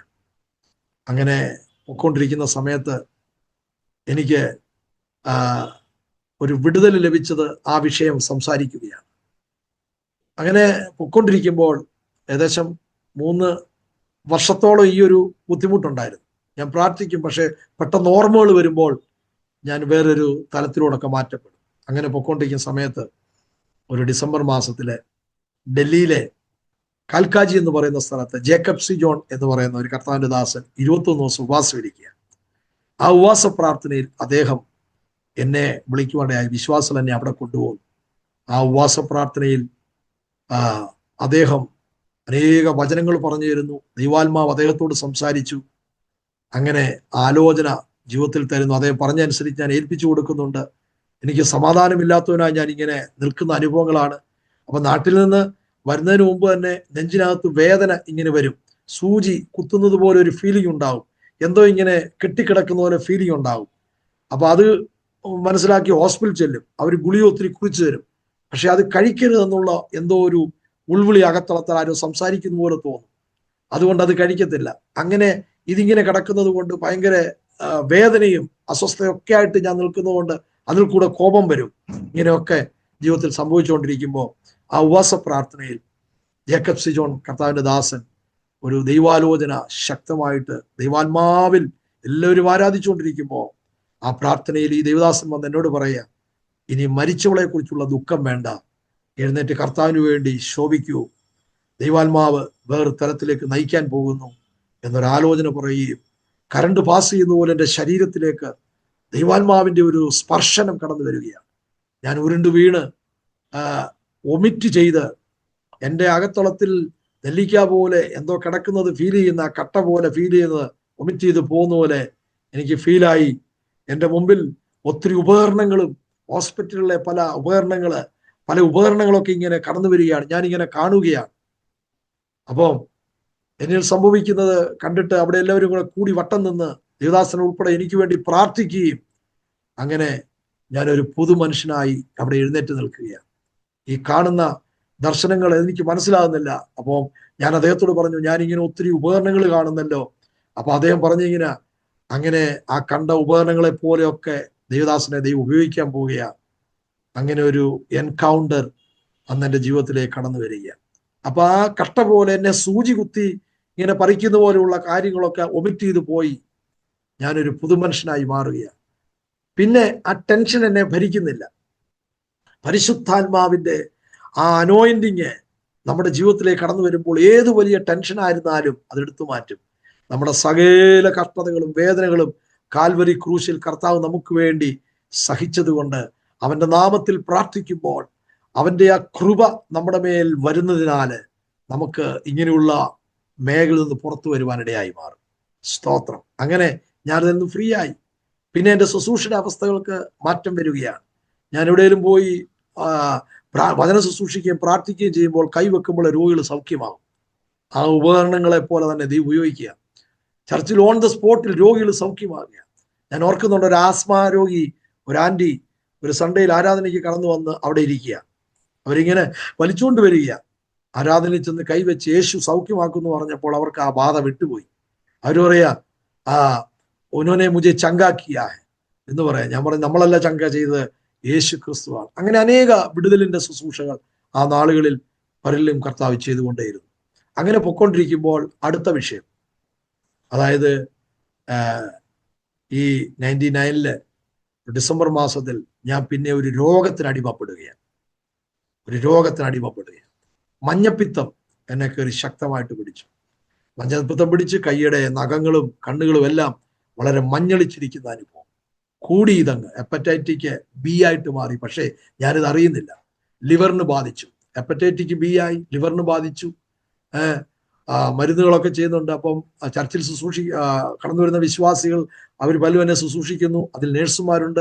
അവർ ബ്ലഡൊക്കെ ടെസ്റ്റ് ചെയ്ത് അവർക്ക് മനസ്സിലായി ഇതിന്റെ സീരിയസ്നെസ്, ബിലിറൂമിന്റെ കൗണ്ട് കൂടുതൽ, ഇതെല്ലാം അവർക്ക് മനസ്സിലായി.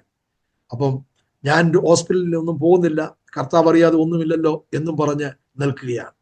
അങ്ങനെ ദിവസങ്ങൾ ചെല്ലുന്തോറും ഇത് കൂടി വരുന്നു. എനിക്ക് കൈയടിക്കാൻ പറ്റത്തില്ല. വളരെ ക്ഷീണിതനായി റൂമിൽ കിടക്കുന്ന സമയം ഇവരെല്ലാവരും കൂടെ എന്നെ എടുത്തുകൊണ്ട് ഡൽഹിയിലെ മജീദിയ എന്ന ഹോസ്പിറ്റലിൽ എന്നെ അഡ്മിറ്റ് ചെയ്തു. ആ ഹോസ്പിറ്റലിൽ 24 ദിവസം എന്നെ അഡ്മിറ്റ് ആക്കിയിട്ടിരുന്നു. അങ്ങനെ ഹെപ്പറ്റൈറ്റിക് ബി ബാധിച്ച, ആ വൈറസ് ബാധിച്ച വാർഡിൽ എന്നെ ഇട്ടിരിക്കുക. കൊറോണ വന്നപ്പോൾ എല്ലാവരും മാസ്ക് വെച്ച്, കയ്യിൽ ഗ്ലൗസ് ഇട്ട് മാസ്ക് വെച്ചൊക്കെ കാര്യങ്ങൾ ചെയ്യുള്ളൂ. പക്ഷെ അന്ന് എൻ്റെ അടുത്ത് വരുന്നവർ ഗ്ലൗസ് ഇട്ട് മാസ്ക് ഒക്കെ വെച്ചുകൊണ്ടേ വരികയുള്ളൂ. അങ്ങനെ ഒരു വാർഡിൽ എന്നെ കൊണ്ട് ഇട്ടിരിക്കുക. ആരും വരികയില്ല. ഞാനപ്പോൾ ചിന്തിച്ച്, ദൈവമേ എന്താണ് എൻ്റെ അവസ്ഥ? ആരും എന്നെ കാണാനോ ഒരു ഫ്രൂട്ട് മേടിച്ചു തരാൻ ആരും വരുന്നില്ല. പലരും അവിടെ നിന്നൊക്കെ എല്ലാവരും പ്രാർത്ഥിക്കുന്നുണ്ടാകാം, അത്രേ ഉള്ളൂ. കാരണം വരാനായി സാധിക്കത്തില്ല, ഈ ഒരു രോഗത്തിന്റെ അവസ്ഥ അങ്ങനെ ആയതുകൊണ്ട് എല്ലാവരും പ്രാർത്ഥിക്കുന്നുണ്ട്. അങ്ങനെ ഞാൻ ആ വാർഡിൽ കിടക്കുകയാണ്. 24 ദിവസം അവിടെ അഡ്മിറ്റ് ആയിട്ട് കിടന്നു. എന്നാൽ ദൈവം അവിടെ അത്ഭുതം ചെയ്തു. എന്താ ചെയ്തതെന്നറിയാമോ? ഓരോ ആഴ്ച കഴിയുമ്പോഴും എൻ്റെ ബ്ലഡ് പരിശോധിച്ചുകൊണ്ടേയിരിക്കും.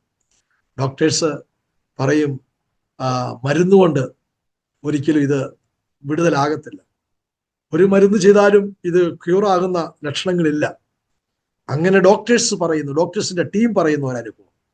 അങ്ങനെ ആ ഹോസ്പിറ്റൽ ട്രീറ്റ്മെന്റ് ചെയ്യുന്നു, ഇത് മരുന്നുകൊണ്ട് സൗഖ്യമാകില്ല എന്നൊക്കെ പറഞ്ഞു പോകുന്ന ആ സമയങ്ങളിൽ എൻ്റെ ഉള്ളത്തിൽ ദൈവം ഒരു വചനം പ്രകാശിപ്പിച്ചു.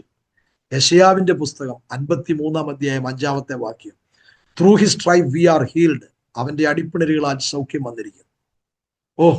53-ാം അധ്യായം യെശയ്യാവിന്റെ പുസ്തകം 53-7 ഇതെന്നോട് ഇടപെടുവാനിടയായി. അവന്റെ അടിപ്പിണരുകളാൽ സൗഖ്യം വന്നിരിക്കുന്നു.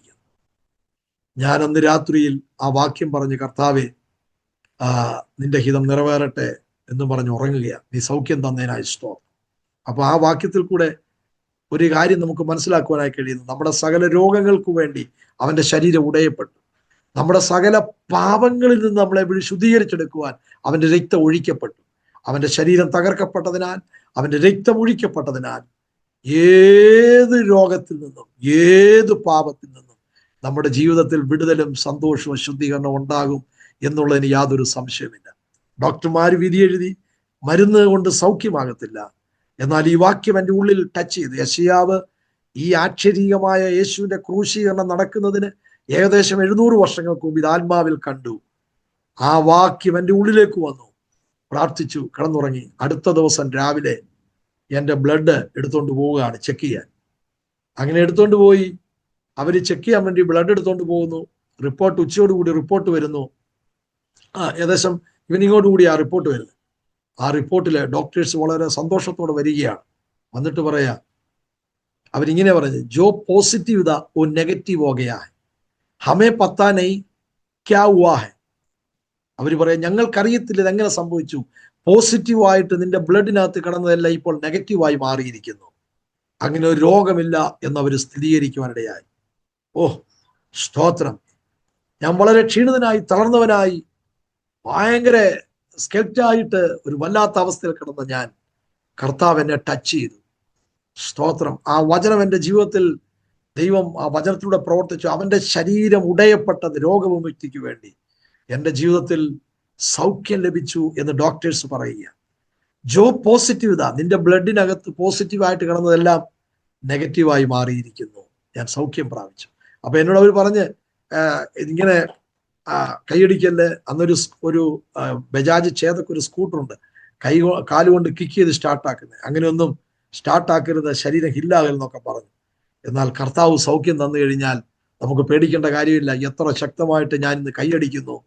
ആമേൻ. എത്രയോ കിലോമീറ്ററുകൾ എവിടെയെല്ലാം ആ സ്കൂട്ടർ ചേതക്ക് ഓടിച്ച് കടന്നുപോയി. ഇന്നുവരെയും ആ രോഗത്തിന് അടിമപ്പെടുവാൻ ദൈവം അനുവദിച്ചിട്ടില്ല. സ്തോത്രം. കർത്താവ് സൗഖ്യം നൽകി. ഹല്ലേലൂയ. ദൈവത്തിന് സ്തോത്രം. അപ്പൊ കർത്താവിനാൽ അസാധ്യമാതെ ഒന്നുമില്ലെന്ന് എന്നെ കേൾക്കുന്ന ഈ പ്രേക്ഷകരോട്, ഈ അരോമ ടിവിയിലെ പ്രേക്ഷകരോട് എനിക്ക് ശക്തമായിട്ട് പറയാനായി കഴിയും. വിശ്വാസികളെ, ദൈവമക്കളെ, നമ്മുടെ കർത്താവ് എല്ലാത്തിനും മതിയായവനാ. സ്തോത്രം. അങ്ങനെ എന്നെ സൗഖ്യമാക്കി. അതിനുശേഷം വൈഫിന്റെ ആ ബെറിയലിന് ശേഷം വീട്ടിലേക്ക് കടന്നു വരുന്നു. 19ാമത്തെ ദിവസം ലോകത്തിൽ നിന്ന് മാറ്റപ്പെട്ടു പോയി. ബെറിയല് കുമ്പനാട് കഴിഞ്ഞു. അതിനുശേഷം ഞാൻ വീട്ടിലേക്ക് വരുന്നു. വെള്ളിയാഴ്ച ദിവസമാണ് ബെറിയൽ നടക്കുന്നത്. പിന്നെ ശനിയാഴ്ച എങ്ങും പോകുന്നില്ല. സൺഡേയിൽ എൻ്റെ വൈഫിന്റെ ചർച്ചിൽ തന്നെയാണ് ഞാൻ കടന്നു പോകുന്നത്. അങ്ങനെ അവിടെ ചെല്ലുമ്പോഴാണ് കുഞ്ഞിനെ ഞാൻ 19 ദിവസം ആയതേ ഉള്ളല്ലോ, ജനിച്ച. അപ്പം ബെറേൽ കഴിഞ്ഞ ആ ദിവസം എന്ന് പറഞ്ഞാൽ 19, 20, 21-ാമത്തെ ദിവസം. അപ്പൊ അവിടെ ചെന്ന് കുഞ്ഞിനെ ഞാൻ കാണുന്നു. അപ്പം മരിച്ച ദിവസം ഞാൻ എൻ്റെ വൈഫിൻ്റെ അടുത്തിരിക്കുമ്പോൾ എൻ്റെ കുഞ്ഞിനെ കയ്യിൽ കൊണ്ട് തന്നവര്, പിന്നെ അവർ കൊണ്ടുപോയി. അതിനുശേഷം വീട്ടിൽ വന്നു. ഞായറാഴ്ച ഈ വൈഫിന്റെ ഭവനത്തിൽ ചെല്ലുന്നു, ആരാധനയിൽ കൂടി കുഞ്ഞിനെ കണ്ടു. പിന്നെ മൺഡേയിൽ, തിങ്കളാഴ്ച സൺഡേയിൽ തന്നെ തിരിച്ച് എൻ്റെ വീട്ടിൽ തടിയിൽ വന്നിട്ട് എൻ്റെ പിതാവും മാതാവും ഞങ്ങൾ ഒരുമിച്ച് മൺഡേയിൽ ചെന്ന് കുഞ്ഞിനെ എടുത്തുകൊണ്ട് ഞങ്ങൾ വീട്ടിലേക്ക് വരുന്നു. അപ്പൊ കുഞ്ഞിനെ എടുത്തുകൊണ്ട് വീട്ടിലേക്ക് വന്നു കഴിഞ്ഞ് അവന് പനിയായിപ്പോയി. മോനായിരുന്നു, മോന് പനി അടിച്ചു. അങ്ങനെ പനി പിടിച്ച് റാന്നി മേനാന്തോട്ടത്തിൽ തന്നെ ചൊവ്വാഴ്ച അവനെ അഡ്മിറ്റ് ചെയ്തു. അങ്ങനെ അഡ്മിറ്റ് ചെയ്ത് ഒരാഴ്ചയോളം അവിടെ കിടക്കുമ്പോൾ അവൻ്റെ ലങ്സിലും ഹാർട്ടിലെല്ലാം ഇൻഫെക്ഷനായിട്ട് ഒരാഴ്ച അവിടെ കിടന്നുവെങ്കിലും അതിനുശേഷം അവരവിടുന്ന് കോട്ടയം മെഡിക്കൽ കോളേജിലേക്ക് റെഫർ ചെയ്യുക. അപ്പൊ ഇതെല്ലാം ഞാൻ ഇങ്ങനെ അനുഭവിക്കുക. അപ്പൊ ഈ കുഞ്ഞിനെ പിടിച്ചുകൊണ്ട് കുഞ്ഞിന്റെ കൂടെ ഞാനാണ് നിൽക്കുന്നത്, ആരെയും ഞാൻ അടുപ്പിക്കുന്നില്ല. ഇവനെ ഞാൻ ഇങ്ങനെ കാണുകയും പറയുകയും ഒരു പ്രത്യേക സെൻസില് ഞാനൊരു ഒരു ആകർഷണത്തിൽ, അട്രാക്ഷനിൽ അവനുമായിട്ട് ഇങ്ങനെ അങ്ങ് നിൽക്കുക. ഞാൻ തന്നെ ഹോസ്പിറ്റലിൽ അവനുമായിട്ട് കിടക്കുന്നു. അത് കഴിഞ്ഞ് റാന്നിന്ന് അവരെ ഡിസ്ചാർജ് ചെയ്ത് കോട്ടയം മെഡിക്കൽ കോളേജിൽ കൊണ്ടുപോകാൻ പറഞ്ഞു. അങ്ങനെ കൊണ്ടുവന്ന വഴിയിൽ ഞാൻ ഇടയ്ക്ക് പറഞ്ഞല്ലോ, ഈ സണ്ണിപ്പാഷ് അദ്ദേഹത്തിന്റെ കെയർ ഓഫിലെ നമ്മുടെ IPCയുടെ ഇപ്പോഴത്തെ പ്രസിഡന്റായിരിക്കുന്ന ഡോക്ടർ നമ്മുടെ വത്സൻ എബ്രഹാമിന്റെ അളിയൻ ഒരു പീഡിയാട്രിക് സ്പെഷ്യലിസ്റ്റ് ഉണ്ട് തെക്കേമലയില്, കുഞ്ഞുങ്ങളുടെ ഒരു സ്പെഷ്യലായിട്ട് അവിടെ വർക്ക് ചെയ്യുക. അപ്പൊ അദ്ദേഹത്തെ കൊണ്ട് കാണിച്ചു. സണ്ണിപ്പാസ് തന്നെ അദ്ദേഹത്തിന്റെ വണ്ടിയിൽ കുഞ്ഞിനെയും എന്നെയും കൊണ്ട്, അങ്ങനെ മാതാവും എല്ലാം ഉണ്ട്, കൊണ്ടുപോകുമ്പോൾ വഴിയിൽ ആ ഡോക്ടറെ കാണിച്ചു. അപ്പൊ അദ്ദേഹം നോക്കിയിട്ട് പറഞ്ഞു, ഇത് ഒത്തിരി കോംപ്ലിക്കേറ്റഡ് ആണ്. അപ്പൊ അദ്ദേഹത്തിന്റെ പരിചയത്തിൽപ്പെട്ട ഒരു ബെഞ്ചമിൻ ഡോക്ടർ തിരുവല്ല മെഡിക്കൽ മിഷനിലുണ്ട്, കുഞ്ഞുങ്ങളുടെ സ്പെഷ്യലിസ്റ്റാണ്. അപ്പൊ അങ്ങനെ അദ്ദേഹത്തിന്റെ റെഫറൻസിൽ തിരുവല്ല മെഡിക്കൽ മിഷനിലേക്ക് ഈ കുഞ്ഞിനെ കൊണ്ട് പോവുകയാണ്. അവിടെ കൊണ്ടുവന്ന് ഡോക്ടർ ബെഞ്ചമിൻ ഈ കുഞ്ഞിനെ നോക്കിയിട്ട് പറഞ്ഞു, ഇതിന് ദൈവം തന്നെങ്കിലേ ഉള്ളൂ, അല്ലാതെ മരുന്ന് കൊണ്ടൊന്നും ഈ കുഞ്ഞിന് സൗഖ്യം വരികയില്ല, ഇതെല്ലാം കോംപ്ലിക്കേറ്റഡ് ആണ്. അങ്ങനെ ഇൻക്യുബേറ്ററിൽ കുഞ്ഞിനെ വെച്ചു. 8-ാം മാസത്തിലാണല്ലോ ജനിച്ചത്. അപ്പൊ കുഞ്ഞിനെ അവിടെയും ഇൻക്യുബേറ്ററിൽ വെച്ചിട്ട്, നല്ല ഹെൽത്തി ആയിട്ട് നമുക്ക് കണ്ടാൽ തോന്നും, ആ ശരീരമൊക്കെ ഉണ്ട്. അപ്പം അങ്ങനെ ആ ഇൻക്യുബേറ്ററിൽ വെച്ചിട്ട് ട്രീറ്റ് ചെയ്തുകൊണ്ടിരിക്കുക. അപ്പൊ അവിടെ ട്രീറ്റ് ചെയ്തുകൊണ്ടിരിക്കുമ്പോൾ ഞാൻ തന്നെയാണ് അവിടെ കിടക്കുന്നത്, ഞാൻ ആരെയും എൻ്റെ കൂടെ നിർത്തത്തില്ല. എന്തോ ഒരു പ്രത്യേക രീതിയിൽ എല്ലാവരും കൂടെ ഇങ്ങനെ ചെയ്തല്ലോ എന്നുള്ള ഒരു ചിന്തയാണ്. അങ്ങനെയുള്ള ഒരു ടോക്കിങ്ങും ഒക്കെ പല്ല് കൂടെ കേൾക്കുകയൊക്കെ ചെയ്യുന്നതുകൊണ്ട് എല്ലാവരോടും എനിക്കൊരു വെറുപ്പാണ്. അപ്പൊ അതുകൊണ്ട് ആ ഡോക്ടർ നോക്കിയിട്ടും പറഞ്ഞ ഇങ്ങനെയാ, എല്ലാവരും കുളിപ്പിച്ച് കുഞ്ഞിനെ കൊന്നെന്ന് കേട്ടിട്ടുള്ളതേ ഉള്ളൂ, ഇതങ്ങനെയാണല്ലോ സംഭവിച്ചത് എന്നൊക്കെ ഈ ഡോക്ടർ ഇങ്ങനെ പറയുമ്പോൾ മറ്റു പലരുടെയും വാക്കുകളൊക്കെ നമ്മൾ കേൾക്കുമ്പോൾ വളരെ പ്രയാസമായിട്ട് നമുക്ക് തോന്നി. അപ്പൊ ഇതിനിടയ്ക്ക് ഹോം ഡെലിവറി നടക്കുന്നതിന്, വീട്ടിൽ വെച്ച് ഡെലിവറി നടക്കുമ്പോൾ ഇവിടെ ചെസ്റ്റിൽ എന്തൊക്കെയോ ഒരു പാടുകൾ ഇങ്ങനെ കണ്ടു എന്നൊക്കെ പറയുന്നു. അപ്പം ഡൽഹിയില് ഞാനിങ്ങനെ സ്കൂട്ടറിൽ പോയി ഇവള് വീണു എന്നൊക്കെ ഇവളിങ്ങനെ ഡയറിക്കകത്തൊക്കെ എഴുതുന്ന ഒരു അനുഭവം ഉണ്ടായിരുന്നു. പക്ഷെ ഇവളെ സ്കൂട്ടറിന്റെ പുറകെ വെച്ചുകൊണ്ട് ഒരിക്കലും പോയി ഞങ്ങൾ വീണിട്ടൊന്നുമില്ല. എനിക്ക് ആ സമയത്ത് പല ആക്സിഡന്റ് ഉണ്ടായി, അത് അവൾ എഴുതി വെക്കുകയൊക്കെ ചെയ്തു. അപ്പൊ ഞാൻ പറഞ്ഞു വരുന്നത്, അങ്ങനെ അവളെയും കൊണ്ട് പോയി ആക്സിഡന്റ് ഉണ്ടായ ഒരു അനുഭവമില്ല. പിന്നെ ഒരു പ്രാവശ്യം സൈക്കിൾ റിക്ഷയിൽ ഞങ്ങളൊരു മീറ്റിങ്ങിന് പോകുമ്പോൾ ഒരു വീഴുന്ന ഒരു അനുഭവം ഉണ്ടായി. അന്ന് റോഡിൽ വീഴുകയോ അങ്ങനെയൊന്നുമില്ല. അതിനുശേഷം ഇവിടെയുള്ള ഡോക്ടേഴ്സിനെ പലത് കാണിക്കുകയൊക്കെ ചെയ്ത റിപ്പോർട്ടിൽ നമ്മുടെ കയ്യിലുണ്ട്. അപ്പൊ അങ്ങനെയുള്ള ഒരു കോംപ്ലിക്കേറ്റഡ് ഒന്നും ഡെലിവറിയിൽ സംഭവിച്ചതായിട്ട് ഒരു റിപ്പോർട്ട് നാട്ടിൽ നിന്നില്ല. പക്ഷേ ആ 19-ാമത്തെ ദിവസം ഒരു ശ്വാസം മുട്ടൽ ഇങ്ങനെ വന്ന്, അത് എന്താണ് ദൈവമെല്ലാം അറിയുന്നു, അതാണ്. അങ്ങനെ അവൾ ഉറങ്ങാൻ കയറി കിടന്നതാണ്, അങ്ങനെ ഉറങ്ങിപ്പോയി. അപ്പം 35-ാമത്തെ ദിവസമാണ് ഈ തിരുവല്ല ഇൻക്യുബേറ്ററിൽ വെച്ച് കുഞ്ഞ് ഈ ലോകത്തിൽ നിന്ന് മാറ്റപ്പെടുന്നത്. അപ്പൊ തിരുവല്ല ഇൻക്യുബേറ്ററിൽ ഡോക്ടർ ബെഞ്ചമിന്റെ നോട്ടത്തിൽ കുഞ്ഞ് ആ ഇൻക്യുബേറ്ററിൽ ഇരിക്കുമ്പോൾ മരിക്കുന്നതിന്റെ തലേ രാത്രി ഞാനൊരു ദർശനം കാണുന്നു. കുഞ്ഞ് മരിക്കുന്നു, അവനെ ഞങ്ങളുടെ വീട്ടിൽ അടക്കുന്നു, ഇതൊക്കെ കാണുകയാണ്. അത് കഴിഞ്ഞ് നേരം വെളുത്ത് ഞാൻ റൂം തുറന്നു നോക്കുമ്പോൾ ഡോക്ടേഴ്സും നേഴ്സും ഓക്സിജൻ സിലിണ്ടറുമായിട്ട് ഇങ്ങനെ കടന്നു പോകുന്നു. അപ്പോൾ എനിക്ക് മനസ്സിലായി എന്തോ സംഭവിക്കുന്നു. പെട്ടെന്ന് ഡോക്ടർ എന്നെ വിളിക്കുന്നു. ഞാൻ ഇൻക്യുബേറ്ററിൽ ഇരിക്കുന്ന അതിലേക്ക് എന്നെ ഡോക്ടർ കൊണ്ടുപോകുന്നു. എന്നിട്ട് ഡോക്ടറിനോട് പറഞ്ഞു, see your sun is going, നിന്റെ കുഞ്ഞ് മരിച്ചുകൊണ്ടിരിക്കുകയാണ്, അവനെ സർവൈവ് ചെയ്യാൻ പറ്റുന്നില്ല, അപ്പൊ അദ്ദേഹം തോളത്തൊക്കെ തട്ടി നമ്മളെ ആശ്വസിപ്പിച്ച ആ മെഡിക്കൽ രീതിയിൽ കാര്യങ്ങൾ പറഞ്ഞ് മനസ്സിലാക്കുകയാണ്. അങ്ങനെ കുഞ്ഞ് ഈ ലോകത്തിൽ നിന്ന് പോയി. പെട്ടെന്ന് പിന്നെ വീട്ടിലറിയിച്ചു. വീട്ടിൽ നിന്ന് പിതാവും ചർച്ചിലെ പാസ്റ്ററും ഒക്കെ വന്ന് കുഞ്ഞിനെ ഡ്രസ്സൊക്കെ ചെയ്ത് വീട്ടിൽ കൊണ്ടുപോകുന്നു. വീട്ടിൽ അങ്ങനെ കുഞ്ഞിനെ അടക്കുന്നു. അങ്ങനെ കുഞ്ഞ് മരിക്കുന്നത് 35-ാമത്തെ ദിവസം, വൈഫ് മരിക്കുന്നത് 19-ാമത്തെ ദിവസം, ഡെലിവറി കഴിഞ്ഞ് 19-ാമത്തെ ദിവസം, കുഞ്ഞ് 35-ാമത്തെ ദിവസം കുഞ്ഞ് മരിച്ചു. അപ്പൊ ഈ രണ്ട് സംഭവങ്ങളാണ് എന്നെ ട്രോമയാക്കിയത്. അതിനുശേഷമാണ് നമ്മുടെ സണ്ണി പാസ്റ്റർ വന്ന് എനിക്ക് ഒത്തിരി കൗൺസിൽ തരികയും ഞാൻ ഡൽഹിയിലേക്ക് കടന്നു വരികയും ചെയ്യുന്ന ആ അനുഭവം. അപ്പൊ അദ്ദേഹം എന്നെ പ്രാർത്ഥിച്ച് ഈ 4 മാസം കഴിഞ്ഞ് ഡൽഹിയിലേക്ക് എന്നെ വിടുന്നത് തിരിച്ച് വന്ന് നമ്മൾക്ക് കൊമ്പനാട് ഹെബ്രോനിൽ പഠിക്കാം, തുടർന്ന് പഠിച്ച് അങ്ങനെ ദൈവാസപരമായിട്ടൊരു രീതിയിൽ പോകാമെന്ന് പറഞ്ഞ് അദ്ദേഹം എന്നെ പ്രാർത്ഥിച്ചു വിടുന്നു. പക്ഷെ ഇവിടെ വന്ന് വിശ്വാസികളെല്ലാം എന്നെ കണ്ടു. ഇപ്പൊ അതാണ് മുമ്പേ പറഞ്ഞു വന്ന അനുഭവങ്ങൾ. അങ്ങനെ അദ്ദേഹം എന്നെ ജേക്കബ് സി ജോൺ പാസ്റ്റർ എടുത്ത് കൊണ്ടുവന്നു, പ്രാർത്ഥിക്കുന്നു. എനിക്ക് അതിൽ നിന്ന് ഒരു വിടുതൽ വരുന്നു. ആ എൻകൗണ്ടർ ദൈവത്തിൽ നിന്ന് വരുന്നു. അതുകൊണ്ട് നോർത്ത് ഇന്ത്യയിൽ തന്നെ പിടിച്ച് അങ്ങനെ കർത്താവിന്റെ വേല ചെയ്യണമെന്നുള്ള ആ ദൂതിന്റെ മുമ്പിൽ, മരിച്ചവളെ കുറിച്ചുള്ള ദുഃഖം വേണ്ട, കർത്താവിന്റെ വേലിൽ മുന്നേറണം, ആ ദൂതിന്റെ മുമ്പിൽ സമർപ്പിക്കുകയും അങ്ങനെ നാട്ടിലേക്ക് പോകാതിരിക്കുകയും ആ സഭയിൽ തന്നെ ഞാൻ ശക്തമായി ശുശ്രൂഷിച്ച് പോകുമ്പോഴാണ് ആലോചനകൾ, പ്രപ്പോസൽ ഇങ്ങനെ പലത് വരുന്നത്. ആ ഹിപ്പറ്റൈറ്റിക് ബിയിൽ നിന്നും ആ സൗഖ്യം ലഭിച്ചതിന് ശേഷം എനിക്ക് അനേക ആലോചനകൾ ഇങ്ങനെ വന്നുകൊണ്ടേയിരുന്നു, പ്രപ്പോസൽ വന്നുകൊണ്ടേയിരുന്നു. അപ്പൊ ഞാൻ സമ്മതിക്കുന്നില്ല. കാരണം ഇനി ഒരു വിവാഹം വേണ്ട എന്നുള്ളൊരു ചിന്ത എങ്ങനെയാവും, അങ്ങനെ പലയുള്ള ആശങ്കയുടെ മുമ്പിൽ ഞാനിങ്ങനെ നിൽക്കുമ്പോൾ അനേക ദൈവദാസന്മാർ അതിലും എനിക്ക് കൗൺസിൽ തരികയും എനിക്ക് വേണ്ടി പ്രാർത്ഥിക്കുകയും ചെയ്യുന്ന അനേകരുണ്ട്. പേരെടുത്ത് പറയുകയാണെങ്കിൽ അനേകരുണ്ട് ഡൽഹിയിൽ തന്നെ. അപ്പൊ അങ്ങനെ പ്രപ്പോസലും ഒക്കെ ഇങ്ങനെ വന്നുകൊണ്ടേയിരിക്കുന്നു.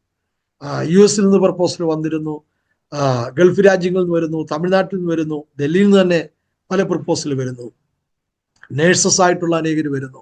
അപ്പൊ ആ സമയത്തെല്ലാം ഞാൻ എന്താണ് എങ്ങനെയാണെന്ന് ചോദിക്കുമ്പോൾ ദൈവാത്മാവിനോട് പറഞ്ഞ് പ്രാർത്ഥിക്കുക. അപ്പൊ 4 കാര്യം ഞാൻ എഴുതിയിട്ട് ദൈവത്തോട് പ്രാർത്ഥിക്കുക.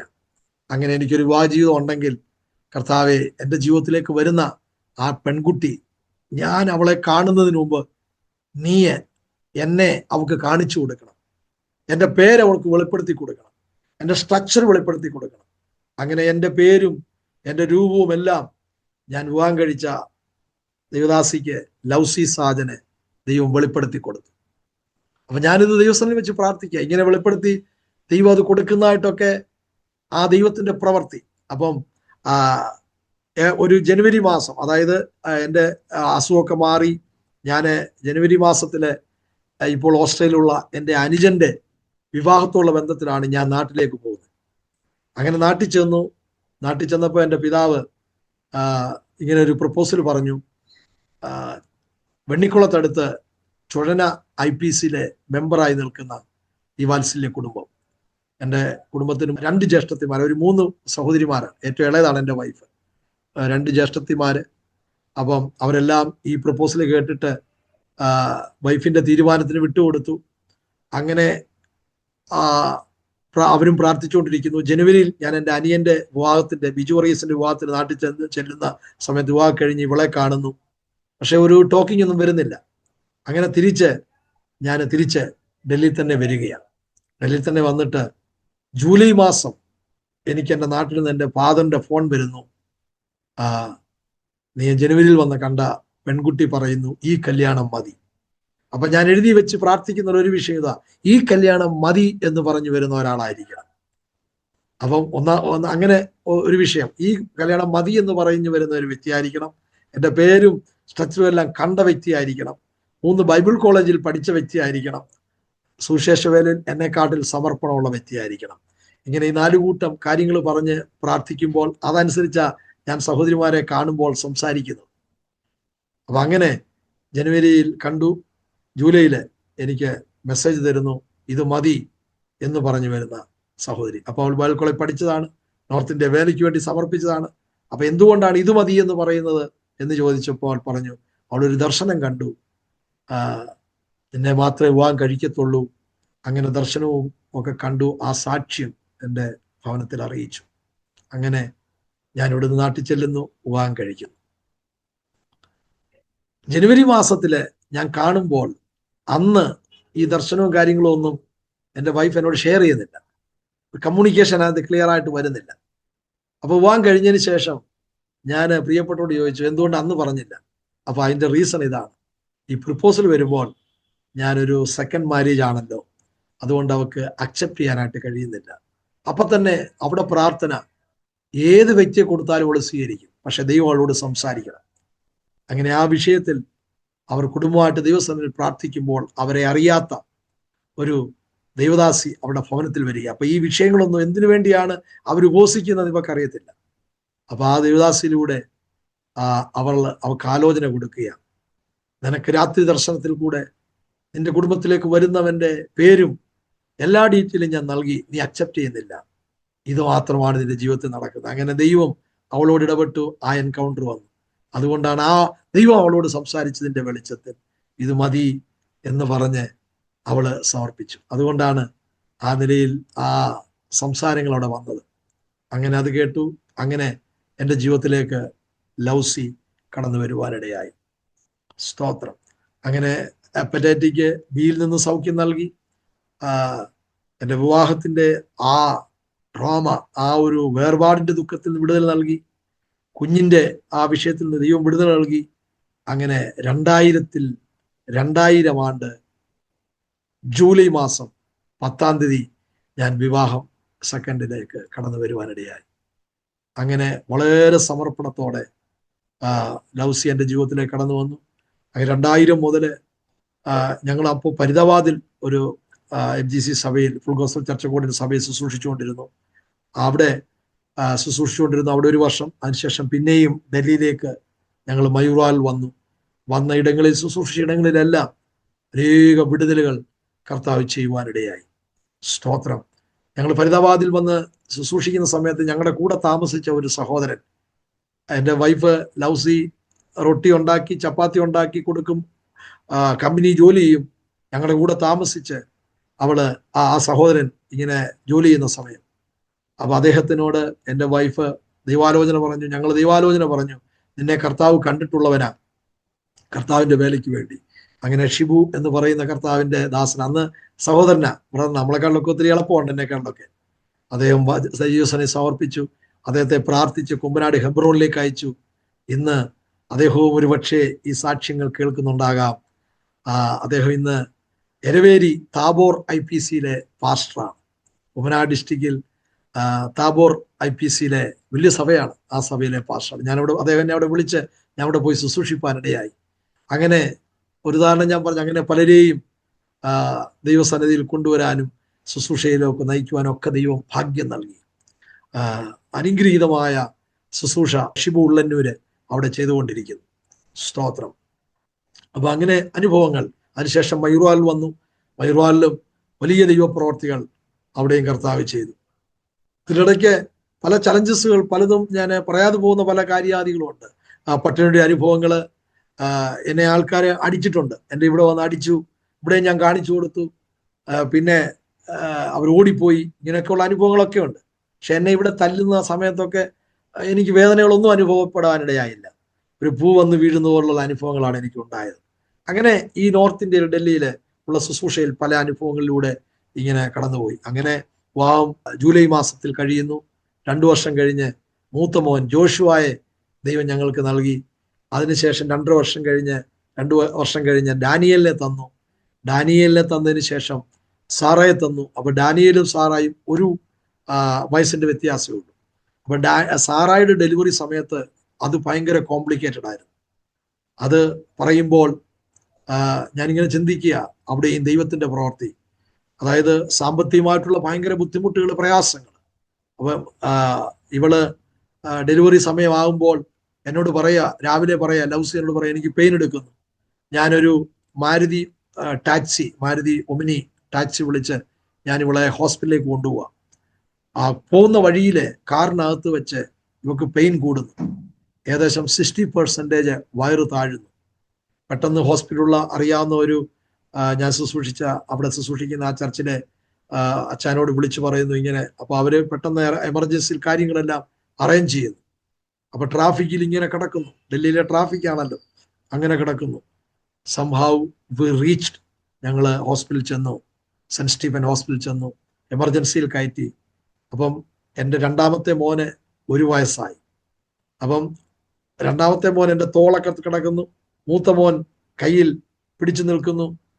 ഇവളെ ഹോസ്പിറ്റലിൽ അഡ്മിറ്റ് ചെയ്ത് കഴിഞ്ഞ് പെട്ടെന്ന് ഈ മോനെയും കൊണ്ട് 2 കുഞ്ഞുങ്ങളെയും കൊണ്ട് ഞാൻ ഭവനത്തിലേക്ക് വരുവാൻ ഹോസ്പിറ്റലിൽ നിന്ന് സ്റ്റെപ്പ് ഇറങ്ങി തൊട്ടടുത്തുള്ള തീസസാരി മെട്രോ സ്റ്റേഷനിൽ വന്ന് നിൽക്കുമ്പോൾ എനിക്ക് ഡോക്ടറെ ഫോൺ വരിക.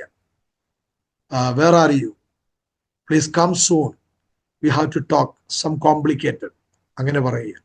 അപ്പോൾ പെട്ടെന്ന് ഞാൻ കുഞ്ഞിനെ കൈ പിടിച്ച് രണ്ടാമത്തെ മോനെ തോളത്തിൽ കിടത്തി മൂത്തവനെ കൈ പിടിച്ച് ഞാൻ പിന്നെ സ്റ്റെപ്പ് കയറി തിരിച്ച് ആ വാർഡിലേക്ക് വരുമ്പോൾ അവിടെ വിശ്വാസികളും ആ ഹോസ്പിറ്റലിൽ അന്ന് ജോലി ചെയ്യുന്ന കുറച്ച് വിശ്വാസികളും അവിടെ സ്റ്റാഫും എല്ലാം കൂടെ എന്നെ വെയിറ്റ് ചെയ്ത് നിൽക്കുന്നു. അപ്പോൾ ഒരു ഫയൽ എടുത്തുകൊണ്ട് നിൽക്കുകയാണ്, ഞാൻ സൈൻ ചെയ്യണം. എന്തിനാണെന്നറിയാമോ?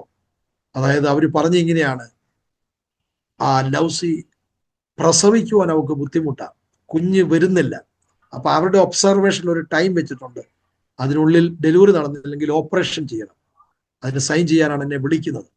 അതിന്റെ റീസൺ, ഈ കുഞ്ഞ് വയറ്റിൽ കിടന്ന് യൂറിനും പാസ് ചെയ്തിട്ടുണ്ട്, മോഷനും പോയി, ഡെലിവറി നടക്കുന്നില്ല. അങ്ങനെ വയറിനകത്ത് ഒരു ഭയങ്കര കോംപ്ലിക്കേഷൻ ആയിരിക്കും, അതുകൊണ്ട് എന്തും ഉണ്ടാകാം. അങ്ങനെ അവർ പറയുക, ഞങ്ങൾ എത്രയും പെട്ടെന്ന് അത് ഓപ്പറേഷൻ ചെയ്യും, അങ്ങനെയാണ്, നിങ്ങൾ പേടിക്കണ്ട, ഗബരാഹട്ട് മത്തോജ എന്നൊക്കെ പറയുന്നുണ്ട്.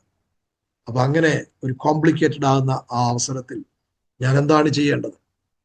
ഞാൻ പെട്ടെന്ന് ദൈവസന്നിധിയിൽ മുട്ടുമടക്കുക, ദൈവത്തോട് പറയുക, കർത്താവേ, അവർ പറയുന്ന ആ ടൈം, അതിനുള്ളിൽ തന്നെ നിന്റെ കരമിറങ്ങി വരട്ടെ യേശുക്രിസ്തുവിന്റെ നാമത്തിൽ. കഴിഞ്ഞ കാലങ്ങളിലെ കഷ്ടതകളിൽ നീ കൂടിയിരുന്ന് വിടുവിച്ച ദൈവമാണ്, നിന്റെ കരുണ വെളിപ്പെടണമേ എന്ന് പറഞ്ഞ് പ്രാർത്ഥിച്ചു. ഞാൻ ഇങ്ങനെ പറയുകയാണ് കർത്താവിനോട്, കർത്താവേ, ഞാനിപ്പോൾ ആമീൻ പറഞ്ഞ് എഴുന്നേറ്റ് നിൽക്കുമ്പോൾ നോർമൽ ഡെലിവറി നടന്നു എന്ന് കേൾപ്പാൻ നീ എന്നെ സഹായിക്കണം എന്ന് പറഞ്ഞ് ഞാനിങ്ങനെ പ്രാർത്ഥിച്ച് ആമീൻ പറഞ്ഞ് എഴുന്നേറ്റു. ഉടനെ റിപ്പോർട്ട് ഹോസ്പിറ്റലിൽ നിന്ന് വരുന്നു, മെസ്സേജ് വന്നു. വിളിച്ചിട്ട് എന്നോട് പറഞ്ഞു, ഡോണ്ട് വറി, ഡെലിവറി നോർമലായി നടന്നിരിക്കുന്നു. സ്തോത്രം. അങ്ങനെ ഡെലിവറി നടന്നു. ഒരു വയറ്റിൽ കിടന്നെല്ലാം അവൾ ചെയ്തു, എങ്കിലും എല്ലാം ഓക്കെയാണ്, നോ പ്രോബ്ലം, ദൈവത്തിന്റെ വലിയ കരുതലാണ് എന്ന് പറഞ്ഞ് ഇന്ന് എൻ്റെ മോള് ഫസ്റ്റ് ഇയർ BSc നഴ്സിങ്ങിനെ ബാംഗ്ലൂരിൽ പഠിക്കുന്നു. അങ്ങനെ ഈ കഷ്ടതയുടെ തീച്ചൂളകളിലെല്ലാം ദൈവത്തിന്റെ ആ വലിയ കരം ഇറങ്ങി വന്നതുകൊണ്ട് പിടിച്ചു നിൽക്കുവാൻ, മുന്നോട്ട് പോകുവാൻ ദൈവം സഹായിക്കുന്നു. ഇപ്പോഴും അനേക ചലഞ്ചസുകൾ മുമ്പിലുണ്ട്, എന്നാൽ അവിടെയെല്ലാം ദൈവത്തിന്റെ കരം ഇറങ്ങി വന്ന് വിടുവിക്കുന്നത് കാണുവാൻ ദൈവം ഞങ്ങളെ സഹായിച്ചുകൊണ്ടിരിക്കുന്നു. 2008 ഞാനും 3 കുഞ്ഞുങ്ങളുണ്ടായതിനു ശേഷം ഞാനും വൈഫും ഇവിടെ ഒരു ബൈബിൾ ഇൻസ്റ്റിറ്റ്യൂട്ടിൽ പഠിപ്പിച്ചുകൊണ്ടിരുന്നു. അപ്പൊ ആ ഇൻസ്റ്റിറ്റ്യൂട്ടിന്റെ ചുമതലയൊക്കെ ആയി ഞങ്ങൾ മുന്നോട്ട് പോകുമ്പോൾ അവിടെ നമ്മുടെ കോളേജിൽ ഒരു കുഞ്ഞ് അവനെ സ്വന്തമായി ലെറ്ററൊക്കെ എഴുതി വെച്ചതിന് ശേഷം ഈ ലോകത്തിൽ നിന്ന് മാറ്റപ്പെട്ടു. അപ്പൊ അങ്ങനെ വലിയ പ്രശ്നങ്ങൾ ഉണ്ടാകുന്ന ഒരു സാഹചര്യം.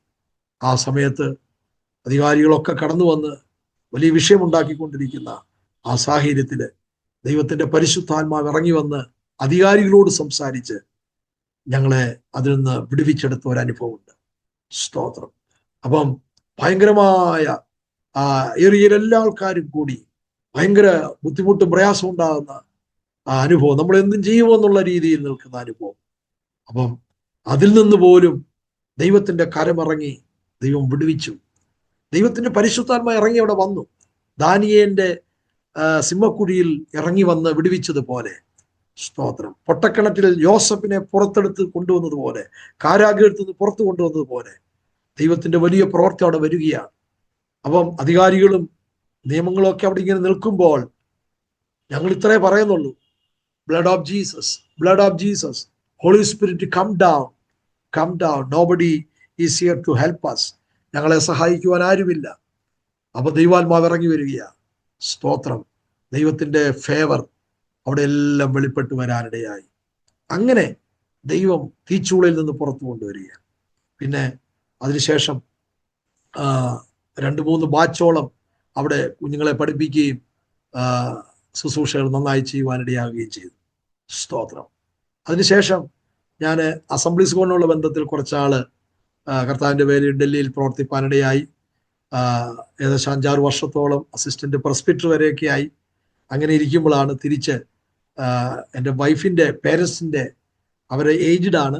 അവരുടെ പേരൻസിനുള്ള ബന്ധത്തിൽ ഞാൻ തിരിച്ച് നാട്ടിൽ ഇവിടുന്ന് റിസൈൻ ചെയ്ത് ഞാനങ്ങ് പോവുകയാണ്. തിരിച്ച് അപ്പൊ വൈഫും 3 കുഞ്ഞുങ്ങളും ഇവിടെ, ഞാൻ നാട്ടിലും ഈ അപ്പച്ചനും അമ്മച്ചിയുമായിട്ട് ഇങ്ങനെ കഴിയുമ്പോൾ അത് മുന്നോട്ട് പോകാൻ ശരിയാകുന്നില്ല. അതുകൊണ്ട് അവരെയും കൊണ്ട് ഞാൻ ഡൽഹിക്ക് വരുവാനിടയായി. അപ്പം അങ്ങനെ കഴിഞ്ഞ 3 വർഷമായിട്ട് ലൗസിയുടെ പേരൻസും ഞങ്ങളോടൊപ്പം. അവരും ഭയങ്കര രോഗസൗഖ്യത്തിൽ കൂടെയാണ് ഓർത്തഡോക്സ് ബാക്ക്ഗ്രൗണ്ടിൽ നിന്ന് കർത്താവിനെ അവർ പിൻപറ്റുന്നത്.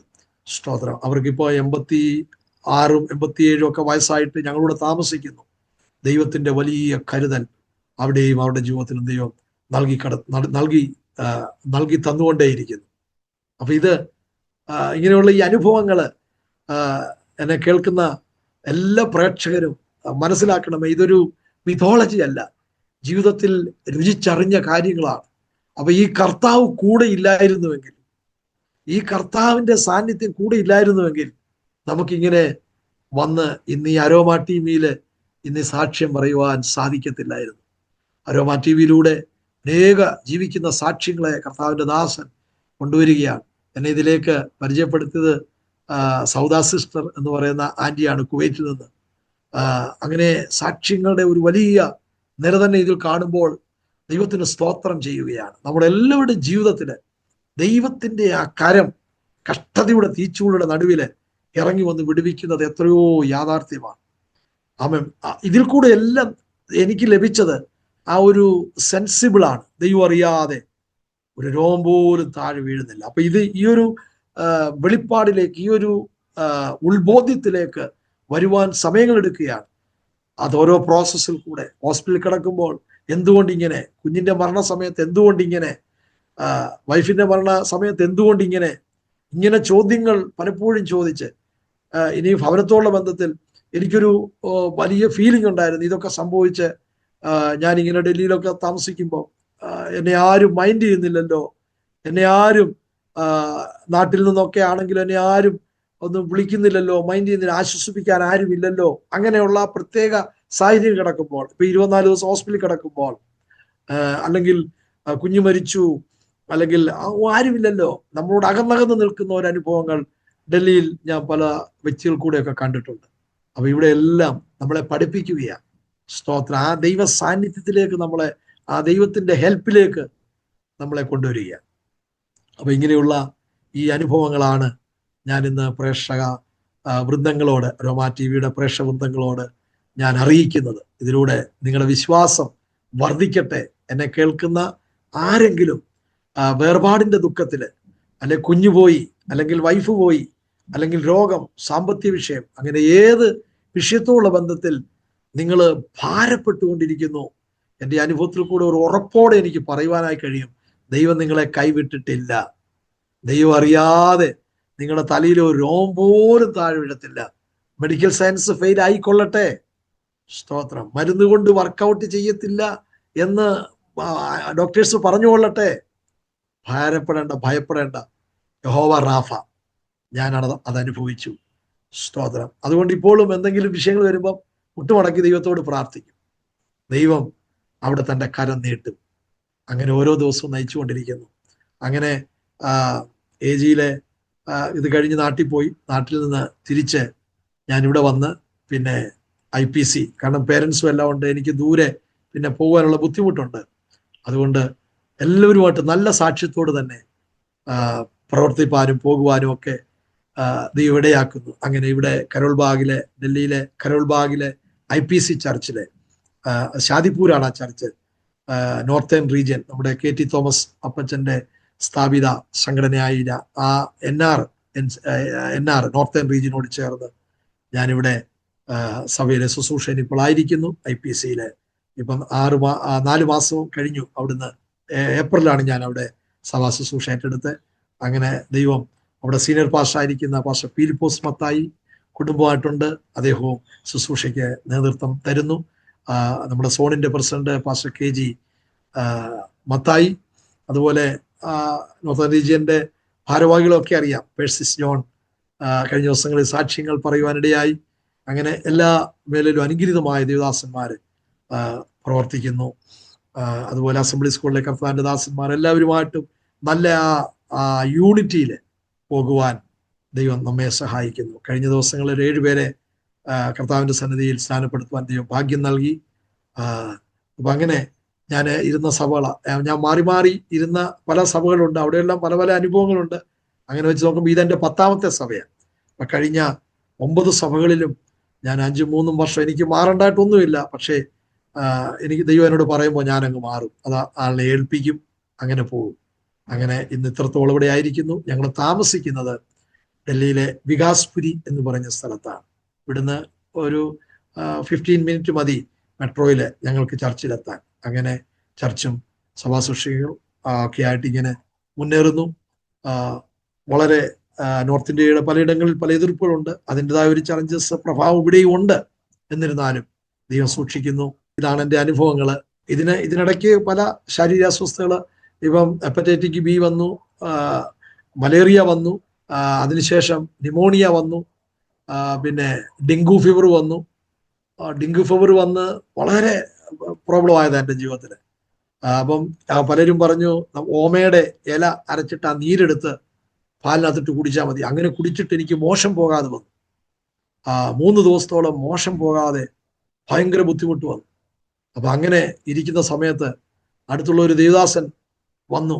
എനിക്ക് ശ്വാസം മുട്ടല്, ബാത്റൂമിൽ പോകാൻ പറ്റുന്നില്ല, ഡെങ്കു, അങ്ങനെ ഭയങ്കര സംഭവം. അങ്ങനെ ഇദ്ദേഹം വന്ന് പ്രാർത്ഥിച്ച് ഇച്ചിരി വെള്ളം തന്നു. വെള്ളം തന്നു കഴിഞ്ഞപ്പോൾ എൻ്റെ മലദ്വാരം ക്ലിയറായി. ഞാൻ വാഷ്റൂമിൽ പോകുവാനിടയായി. അങ്ങനെ ദൈവത്തിൻ്റെ അത്ഭുത വിടുതൽ ഈ ശരീരത്ത് നൽകി.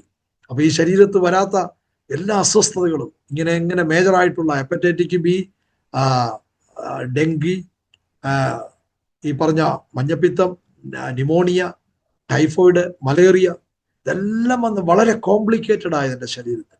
അതിനെല്ലാം ദൈവം എന്നെ വിടുവിച്ചു. അങ്ങനെ 2000 വിവാഹം കഴിഞ്ഞു. വിവാഹം കഴിഞ്ഞതിന് ശേഷവും പല അസ്വസ്ഥതകൾ വന്നു. അതെല്ലാം ദൈവം വിടുവിച്ച് കർത്താവ് ഇത്രത്തോളം ദൈവം തന്നിരിക്കുന്ന ആയുസ് വരെ, ഞാൻ എപ്പോഴും കർത്താവിനോട് പറയുന്നത് ഇതാണ്, തന്നിരിക്കുന്ന ഈ ആയുസ് കർത്താവിന് വേണ്ടി ശക്തമായി പ്രയോജനപ്പെടുത്തി മുന്നേറണം. അതാണ്. ഇനിയും ഞങ്ങൾ ഈ താമസിക്കുന്ന ഈ ഭവനം ഞങ്ങൾക്ക് ദൈവം തന്നതാണ്. സ്തോത്രം.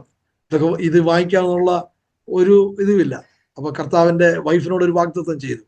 അതും പ്രകാരം ഞങ്ങളുടെ ഇവിടെ താമസിച്ചുകൊണ്ടിരുന്ന ഈ ആൻറ്റി ഞങ്ങളുടെ വാടകയ്ക്ക് വന്ന് താമസിച്ചു. അവര് വീട് ഞങ്ങൾക്ക് തരുവാനിടയായി. ഞങ്ങൾ ബാങ്കിൽ നിന്ന് ലോൺ എടുക്കാനിടയിൽ, ലോണൊക്കെ എന്ന് പറഞ്ഞാൽ ബാങ്കുകാരങ്ങ് തരുക. അപ്പൊ എന്നോട് ബാങ്കുകാർ ചോദിച്ച ഒരു ചോദ്യം ഇതാണ്: if it is okay, document is okay, we will give 80%. ഞങ്ങൾ 80% തരാം, ഓക്കെ ആണെങ്കിൽ. ഒന്നും നമ്മുടെ കയ്യിലില്ല. അപ്പൊ എന്നോട് ചോദിച്ചു, ഹൗ മച്ച് യു നീഡ്, എത്ര വേണം? ഞാൻ പറഞ്ഞു 100%. അപ്പൊ പറഞ്ഞു 100% കിട്ടത്തില്ല, ഓക്കെ ആണെങ്കിൽ 80% തരാം. അപ്പൊ അവരെന്നോടൊരു ചോദ്യം ചോദിക്കുക, 80% ഓക്കെ ആണെങ്കിൽ 20% നിങ്ങൾ എവിടുന്ന് തരും? നമുക്ക് എന്തോ പറയാൻ പറ്റും? 20%ന്റെ തെളിവ് ഞാൻ എന്ത് കൊടുക്കും? ഞാൻ ഉടനെ അവിടെ നിന്ന് പറഞ്ഞു, ജസ്റ്റ് ക്ലാരിഫിക്കേഷൻ വേണം അവർക്ക്. ഞാൻ ഇങ്ങനെ പറഞ്ഞു, 20% മൈ ഫാദർ വിൽ ഗീവ്. ഞാൻ ഇങ്ങനെ പറഞ്ഞു, മൈ ഫാദർ വിൽ ഗീവ്. അപ്പൊ അവർ ചോദിച്ചു, father means what? Family background അവർ ചോദിക്കുക. അപ്പൊ ഞാൻ പറഞ്ഞു, യാ ഫാദർ വിൽ ഗീവ്. അപ്പൊ അവരെഴുതി വെച്ചു ഫാമിലി ബാക്ക്ഗ്രൗണ്ട്. അങ്ങനെ പറഞ്ഞു. അപ്പൊ ഞാൻ ഇതെല്ലാം ഇന്റർവ്യൂ എല്ലാം കഴിഞ്ഞപ്പം ഞാൻ ചോദിച്ചു, സാർ എനി ഹോപ്പ്? അവരെന്നോട് പറഞ്ഞു, within 2 days you will get confirmation. 2 ദിവസം കഴിഞ്ഞപ്പോൾ എനിക്ക് മെസ്സേജ് വന്നു, your loan has been approved. സ്തോത്രം. എന്നോട് പലരും ചോദിച്ചത് എങ്ങനെ പറ്റി, എന്ത് പറ്റി? ഞാൻ പറഞ്ഞു, എനിക്കറിയത്തില്ല. ആമേൻ. കർത്താവ് നമ്മോട് കൂടെ ഉണ്ടെങ്കിൽ നമ്മുടെ എല്ലാ ആവശ്യങ്ങൾക്കും അവൻ മതിയായവനാണ്. സ്തോത്രം. ഞാൻ പറഞ്ഞല്ലോ, പല ചലഞ്ചസുകൾ മുമ്പിലുണ്ട്. അതൊന്നും നമ്മളിപ്പോൾ എലാബറേറ്റ് ഇവിടെ ആ നിലയിൽ ചെയ്യുന്നില്ല. എന്നാൽ ഒരു കാര്യം ശക്തമായിട്ട് പറയുവാനായി കഴിയും. എന്നെ കേൾക്കുന്ന പ്രേക്ഷകരെ, ദൈവമക്കളെ, വിശ്വാസികളെ, ഈ അരോമ ടിവിയിലൂടെ ശ്രദ്ധിക്കുന്നവരെ, എന്ത് വിഷയങ്ങളായിരുന്നാലും നമ്മുടെ ദൈവം അറിയാതെ ഒന്നുമില്ല. അവൻ നമ്മെ മുന്നോട്ട് നയിക്കും. നമ്മുടെ ലക്ഷ്യം കർത്താവിന്റെ വരവാണ്. ഈ ലോകത്ത് നമുക്കൊന്നുമില്ലെങ്കിലും ആ കർത്താവിന്റെ വരവിൽ നമ്മൾ എടുക്കപ്പെടും എന്നുള്ള ബോധ്യം ഉണ്ടെങ്കിൽ എല്ലാം ഉണ്ട്. സ്തോത്രം. ഈ ലോകത്തിൽ വെച്ചെല്ലാം ഉണ്ട്. കർത്താവിന്റെ കാഹള ശബ്ദം കേൾക്കുമ്പോൾ എടുക്കപ്പെടുന്നില്ലെങ്കിൽ നമ്മൾ ഒന്നുമില്ലാത്തവരാണല്ലോ. അതുകൊണ്ട് നമ്മുടെ ജീവിതത്തിലെ ഏറ്റവും പരമപ്രധാനമായ പ്രത്യാശ ഇതാണ്. ജീവിതത്തിന്റെ പല അനുഭവങ്ങളിലൂടെ ദൈവം നമ്മളെ കടത്തിവിടുമ്പോൾ, സ്തോത്രം, പതറരുത്, ക്ഷീണിക്കരുത്. അവന്റെ നാമം വിളിച്ച്, സ്തോത്രം. കൊറോണ സമയത്തൊക്കെ ചിന്തിച്ചു എങ്ങനെ മുന്നോട്ട് പോകും. മുട്ടുമേലിരുന്ന് പ്രാർത്ഥിക്കുക, കർത്താവേ വാട്ട് ഈസ് നെക്സ്റ്റ്. നിന്ന് ശുശ്രൂഷിക്കുന്ന സഭയിലെ വരുമാനം ഒന്നുമില്ല. അപ്പോ ദൈവം പറയാ, സീ ദ ബേർഡ്സ്, ആകാശത്തിലെ പറവകളെ നോക്ക്, വിതയ്ക്കുന്നില്ല, ഞാൻ പോറ്റും. ദൈവം അതാത് സമയങ്ങളിലൂടെ പോറ്റി പുലർത്തി. ഞാൻ ഡെഡ് ബോഡി അടക്കാൻ വേണ്ടി എന്നെ വിളിക്കുമ്പോൾ പലരും വിളിക്കുമ്പോൾ ഞാനും ആ ഡെഡ് ബോഡിയും ആ ഭാര്യയും ആ ഭർത്താവും അല്ലെ കുഞ്ഞുങ്ങൾ മാത്രമായിട്ട് ഡെഡ് ബോഡികൾ അടക്കുന്നത്. ഇന്നും ഞാനിവിടെ അലമാരി തുറന്ന് നോക്കിയപ്പോൾ ആ ഡ്രസ്സ് എന്തുവാ ആ കിറ്റ് ഇവിടെ ഇരിക്കുക. അപ്പൊ ആ കിറ്റൊക്കെ ഇട്ടുകൊണ്ട് പോയി, നമ്മൾ മാസ്ക് ഇട്ടുകൊണ്ട് പോയൊക്കെ ശുശ്രൂഷ ചെയ്യുന്ന അനുഭവങ്ങൾ. ഞാൻ പറഞ്ഞു വരുന്നേ, കൊറോണ വന്ന് ആന്തി തൂഫാൻ എന്ത് വന്നാലും ദൈവം നമുക്ക് തന്നിരിക്കുന്ന ടൈം വരെ നമ്മളിലൂടെ ചെയ്യിക്കേണ്ട ശുശ്രൂഷ ചെയ്ത് ഭൂമിയിൽ നമ്മളെ നയിക്കും. അവന്റെ വിളി കേൾക്കുമ്പോൾ അവനോടുകൂടെ സ്വർഗത്തിൽ നമുക്ക് എടുക്കപ്പെടുവാനായി കഴിയും. എൻ്റെ ഈ സാക്ഷ്യങ്ങളിലൂടെ ദൈവം എല്ലാവരെയും ബലപ്പെടുത്തട്ടെ, അനുഗ്രഹിക്കട്ടെ. കർത്താവിന്റെ വചനത്തിൽ മുറുകെ പിടിച്ചുകൊണ്ട് നമുക്ക് മുന്നേറുവാൻ ദൈവാത്മാവ് നമ്മെ സഹായിക്കട്ടെ. ഈ അരോമ TV എന്നെ വിളിക്കുകയും അവസരങ്ങൾ നൽകി തരികയും ചെയ്ത കർത്താവിന്റെ വിലപ്പെട്ട ദാസൻ പാസ്റ്റർ ഡാനിയൽ ജോൺ ഗുജറാത്തിന് ഞാൻ എൻ്റെ ഹൃദയത്തിൽ നിന്ന് നന്ദി പ്രകാശിപ്പിക്കുന്നു. തൻ്റെ ദാസനിലൂടെ അനേകർക്ക് ഇതൊരു വേദിയായി അനേകരെ ബലപ്പെടുത്തുന്നതായി തീരുവാൻ പിന്നെയും ദൈവം ഈ ശുശ്രൂഷ അനുഗ്രഹിക്കട്ടെ എന്ന് ഞാൻ പ്രാർത്ഥിക്കുന്നു. ആത്മാർത്ഥമായിട്ട് പ്രിയ പാസ്റ്റർ ഡാനിയൽ ജോണിനെയും ശുശ്രൂഷയെയും കുടുംബത്തെയും കുഞ്ഞുങ്ങളെല്ലാം ദൈവം അനുഗ്രഹിക്കട്ടെ എന്ന് അവസരം തന്നതിന് നന്ദിയും പറഞ്ഞുകൊണ്ട്, അതുപോലെ ഇത്രയും നേരം ക്ഷമയോടെ കേട്ടുകൊണ്ടിരിക്കുന്ന എല്ലാ പ്രേക്ഷകർക്കും നന്ദിയും ഒക്കെ പറഞ്ഞ് ഞാൻ എൻ്റെ വാക്കുകൾക്ക് വിരാമമിടുന്നു. ദൈവം നമ്മെ ധാരാളമായിട്ട് അനുഗ്രഹിക്കട്ടെ. സ്വർഗീയ പിതാവേ, അനുഗ്രഹീതമായ ഈ സമയവേളയിൽ ദൈവസന്നിധിയിൽ ഈ അരോമ TV ഈ പ്രവർത്തനത്തോടുള്ള ബന്ധത്തിൽ അടിയനും ഈ TV സംഗമത്തിൽ കടന്നു വന്ന് സാക്ഷ്യം സംസാരിപ്പാൻ ദൈവം ഒരുക്കിയ അവസരത്തിനായി സ്തോത്രം. ഈ ശുശ്രൂഷകൾക്ക് നേതൃത്വം കൊടുക്കുന്ന കർത്താവിന്റെ വിലപ്പെട്ട ദാസൻ പാസ്റ്റർ ഡാനിയൽ ജോണിന് വേണ്ടി പ്രാർത്ഥിക്കുന്നു. അരോമ TV പ്രവർത്തനങ്ങൾക്ക് വേണ്ടി സ്തോത്രം ചെയ്യുന്നു. അനേകർ വരും ദിവസങ്ങൾ കടന്നു വന്ന് കർത്താവെ അനേകർക്ക് അനുഗ്രഹമായ നിലയിൽ സാക്ഷ്യങ്ങൾ പ്രസ്താവിപ്പാൻ കർത്താവ് സഹായിക്കണമേ. കഴിഞ്ഞ കാലങ്ങളിൽ അനേക ദേവദാസന്മാരെ ഇവിടെ കൊണ്ടുവന്ന് ഈ പ്ലാറ്റ്ഫോമിൽ കൊണ്ടുവന്ന് ദൈവം തൻ്റെ പ്രവൃത്തി ചെയ്യിപ്പിച്ചതിനായി സ്തോത്രം. ഇപ്പോൾ ഈ സാക്ഷ്യങ്ങൾ കേട്ടുകൊണ്ടിരിക്കുന്ന എല്ലാ പ്രിയപ്പെട്ട പ്രേക്ഷകരെയും ഞങ്ങൾ അനുഗ്രഹിച്ച് പ്രാർത്ഥിക്കുന്നു. ആരെങ്കിലും എന്നെ കേട്ട പല പ്രിയപ്പെട്ടവരില് കർത്താവ് ഈ സമയത്ത് നിരാശയില്, ദുഃഖത്തില്, ഭാരത്തില്, രോഗത്തിന്റെ വിഷയത്തില്, ഭൗതിക വിഷയത്തില്, കുഞ്ഞുങ്ങളുടെ വിഷയത്തില്, കർത്താവിയുടെ ശുശ്രൂഷ മേഖലകളില്, വിശ്വാസ ജീവിതത്തിലുള്ള ചലഞ്ചസിൽ എവിടെയെങ്കിലും ഭാരപ്പെട്ടുകൊണ്ടിരിക്കുന്നെങ്കിൽ ഇപ്പോൾ തന്നെ കർത്താവ് അവരുടെ മേലൊരു വിടുതലയക്കണമേ. നിന്റെ സാന്നിധ്യം അവരിയ്ക്കുന്ന റൂമിലേക്ക്, അവരിയ്ക്കുന്ന സ്ഥലത്തിലേക്ക് ഇറങ്ങിച്ചെല്ലട്ടെ. അവരുടെ രോഗക്കിടക്ക മാറ്റണം കർത്താവെ. ഡോക്ടർമാർ അത്ഭുതം കൂറുമാർ ദൈവിക വിടുതലുകൾ അവരുടെ ജീവിതത്തിൽ നടക്കട്ടെ യേശു ക്രിസ്തുവിന്റെ നാമത്തിന്. യെസ്, ഏത് ചലഞ്ചസ് ആയിരുന്നാലും അതിനെ ജയിച്ച് മുന്നേറുവാനുള്ള കൃപ അവരുടെ മേൽ പകർന്നാട്ട് കർത്താവ്. എല്ലാ പ്രേക്ഷകരും അനുഗ്രഹിച്ചാട്ട്. അനേകര് ഇത് കടന്നു വന്ന് കേൾക്കട്ടെ കർത്താവേ. സ്തോത്രം. അനുഗ്രഹിച്ചാട്ട് ഞങ്ങളുടെ ദാസനെയും ഒരിക്കൽ കൂടെ ഏൽപ്പിക്കുന്നു. ഈ പ്രവർത്തനങ്ങളെല്ലാം ഏൽപ്പിക്കുന്നു. അവസരങ്ങൾ നൽകി തന്ന് ഇത്രത്തോളം ദൈവം ഞങ്ങളെ സഹായിച്ച എല്ലാ കൃപയ്ക്കായും സ്തോത്രം സമ്പൂർണ്ണമായി സമർപ്പിക്കുന്നു. പ്രാർത്ഥന കേട്ടതിനായി സ്തോത്രം. എല്ലാ മഹത്വവും കർത്താവിന് യേശു ക്രിസ്തുവിന്റെ നിസ്തുല്യ നാമത്തിൽ തന്നെ പിതാവേ. ആമേൻ, ആമേൻ, ആമേൻ. താങ്ക് യു കർത്താവിന്റെ ദാസൻ പാസ്റ്റർ സാജൻ വർഗീസ്. ഇത്രത്തോളം സമയം അനുഗ്രഹിക്കപ്പെട്ട ജീവിതാനുഭവം, ദൈവം നടത്തിയ അത്ഭുതകരമായ വഴികളെക്കുറിച്ച് ദൈവനാമ മഹത്വത്തിന് വേണ്ടി അരോമ TVയുടെ പ്രേക്ഷകരോടൊപ്പം പങ്കുവയ്ക്കുവാൻ കർത്താവ് കൃപ ചെയ്തത് ഓർത്ത് ഞാൻ ദൈവത്തിന് സ്തോത്രം ചെയ്യുന്നു, സ്തുതിക്കുന്നു. ദൈവം നടത്തിയ അത്ഭുതകരമായ വഴികൾ അത് ഒരു പക്ഷെങ്കിൽ നമ്മുടെ ജീവിതത്തിൽ അത് വേദന നിറഞ്ഞ ചില അനുഭവങ്ങളായിരിക്കാം, അത് തീച്ചുള്ളിയുടെ അനുഭവമായിരിക്കാം, അത് നമുക്കൊരിക്കലും പ്രതീക്ഷിക്കാത്ത അൺഎക്സ്പെക്റ്റഡ് ആയിട്ടുള്ള ചില ജീവിത സാഹചര്യങ്ങളായിരിക്കാം നാം കടന്നു പോയത്. എന്നാൽ നമ്മുടെ യജമാനൻ അറിയാതെ, നമ്മുടെ കർത്താവ് അനുവദിക്കാതെ നമ്മുടെ ജീവിതത്തിൽ ഒന്നും തന്നെ സംഭവിക്കുന്നില്ല. സംഭവിച്ചതൊക്കെയും നന്മയ്ക്കായിട്ട് ആകുന്നു എന്ന് മാത്രം നാം തിരിച്ചറിയുക. ദൈവത്തിൻ്റെ പ്ലാനിനും പദ്ധതിക്കും നാം ചോദ്യം ചെയ്യുവാൻ നാം ആരുമല്ല. ആകയാൽ നമ്മുടെ യജമാനനായ നമ്മുടെ വാഴ്ത്തപ്പെട്ട കർത്താവ് ഈ ആയുസ്സിലും അവസരത്തിൽ കർത്താവ് നമ്മെ കൊണ്ട് എന്ത് ചെയ്തെടുക്കാൻ ആഗ്രഹിക്കുന്നോ അത് നമ്മെ കൊണ്ട് ചെയ്തെടുക്കുവാൻ വേണ്ടിയിട്ട് നാം വിധേയപ്പെടുവാൻ തയ്യാറാകുമെങ്കിൽ യജമാനന് ഇഷ്ടമുള്ളത് നമ്മെ കൊണ്ട് ചെയ്തെടുക്കുവാൻ ഇടയായിത്തീരും. ആകയാൽ ദൈവകൃത്തിനെ കൊണ്ട് ചെയ്തെടുക്കുന്ന ശ്രേഷ്ഠമേറിയ ശുശ്രൂഷയ്ക്ക് വേണ്ടി കൊടുത്തതായ വില വളരെ വലുതാണെന്ന് ആമേനെ മനസ്സിലാക്കുവാൻ തക്കവണ്ണം കഴിഞ്ഞു. ഒരു വലിയ തിരഞ്ഞെടുപ്പ് ജീവിതത്തിൽ ഉണ്ടായിരുന്നു. അത് വളരെ ചെറുപ്പത്തിൽ തന്നെ ദൈവത്തിൻ്റെ പരിശുദ്ധാത്മാവ് ഉള്ളിൽ പകർന്നതാണ്. എന്നാൽ അതിനെ കെടുത്തിക്കളയുവാൻ, അതിനെ ചാരമുടിക്കളയുവാൻ, അതിനെ നാമ്പ് നുള്ളിക്കളയുവാൻ ഒരുപാട് പ്രതികൂലങ്ങൾ ജീവിതത്തിൽ കടന്നു വന്നു.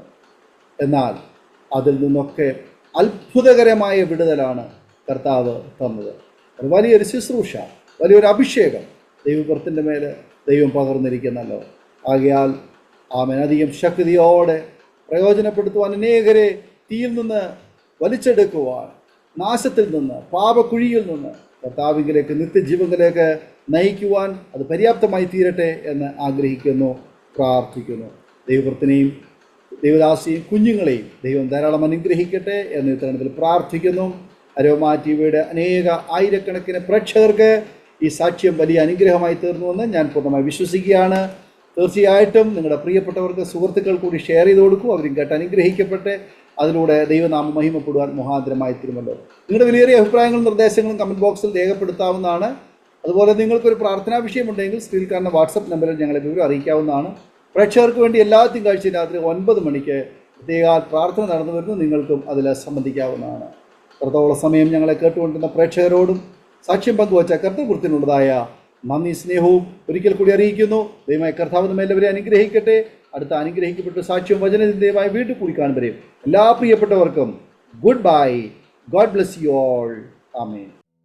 ഓർമ്മയുടെ മനോരഥത്തിൽ മായാത്ത ഓർമ്മയ്ക്കായി അരോമ മാട്രിമോണിയിൽ നിന്നും ജീവിത പങ്കാളിയെ കണ്ടെത്തൂ. നിങ്ങൾ ഒരു ക്രിസ്തീയ ജീവിത പങ്കാളിയെ അന്വേഷിക്കുകയാണോ? അതോ മക്കൾക്ക് അനുയോജ്യമായ ഒരു തക്ക തുണയ്ക്ക് വേണ്ടി പ്രാർത്ഥിക്കുന്ന വ്യക്തിയാണോ? എങ്കിൽ അരോമ മാട്രിമോണി നിങ്ങൾക്ക് വേണ്ടിയാണ്. ഇന്നു തന്നെ സൗജന്യമായി രജിസ്റ്റർ ചെയ്യൂ. അരോമ മാട്രിമോണിയുടെ പ്രത്യേകതകൾ: രജിസ്ട്രേഷൻ തികച്ചും സൗജന്യം. ലോകത്തെവിടെയുമുള്ള അനുയോജ്യമായ ക്രിസ്തീയ ജീവിത പങ്കാളിയെ തിരഞ്ഞെടുക്കാം. വിവാഹം നടക്കുന്നതുവരെ സർവീസ് ലഭിക്കുന്നു. ഏറ്റവും ചെറിയ പാക്കേജുകളും തിരഞ്ഞെടുക്കാം. അരോമ മാട്രിമോണി നിങ്ങൾക്കായി ഒരുക്കുന്നു വിവാഹം പരമാനന്ദം. Email aroma matrimony2020@gmail.com.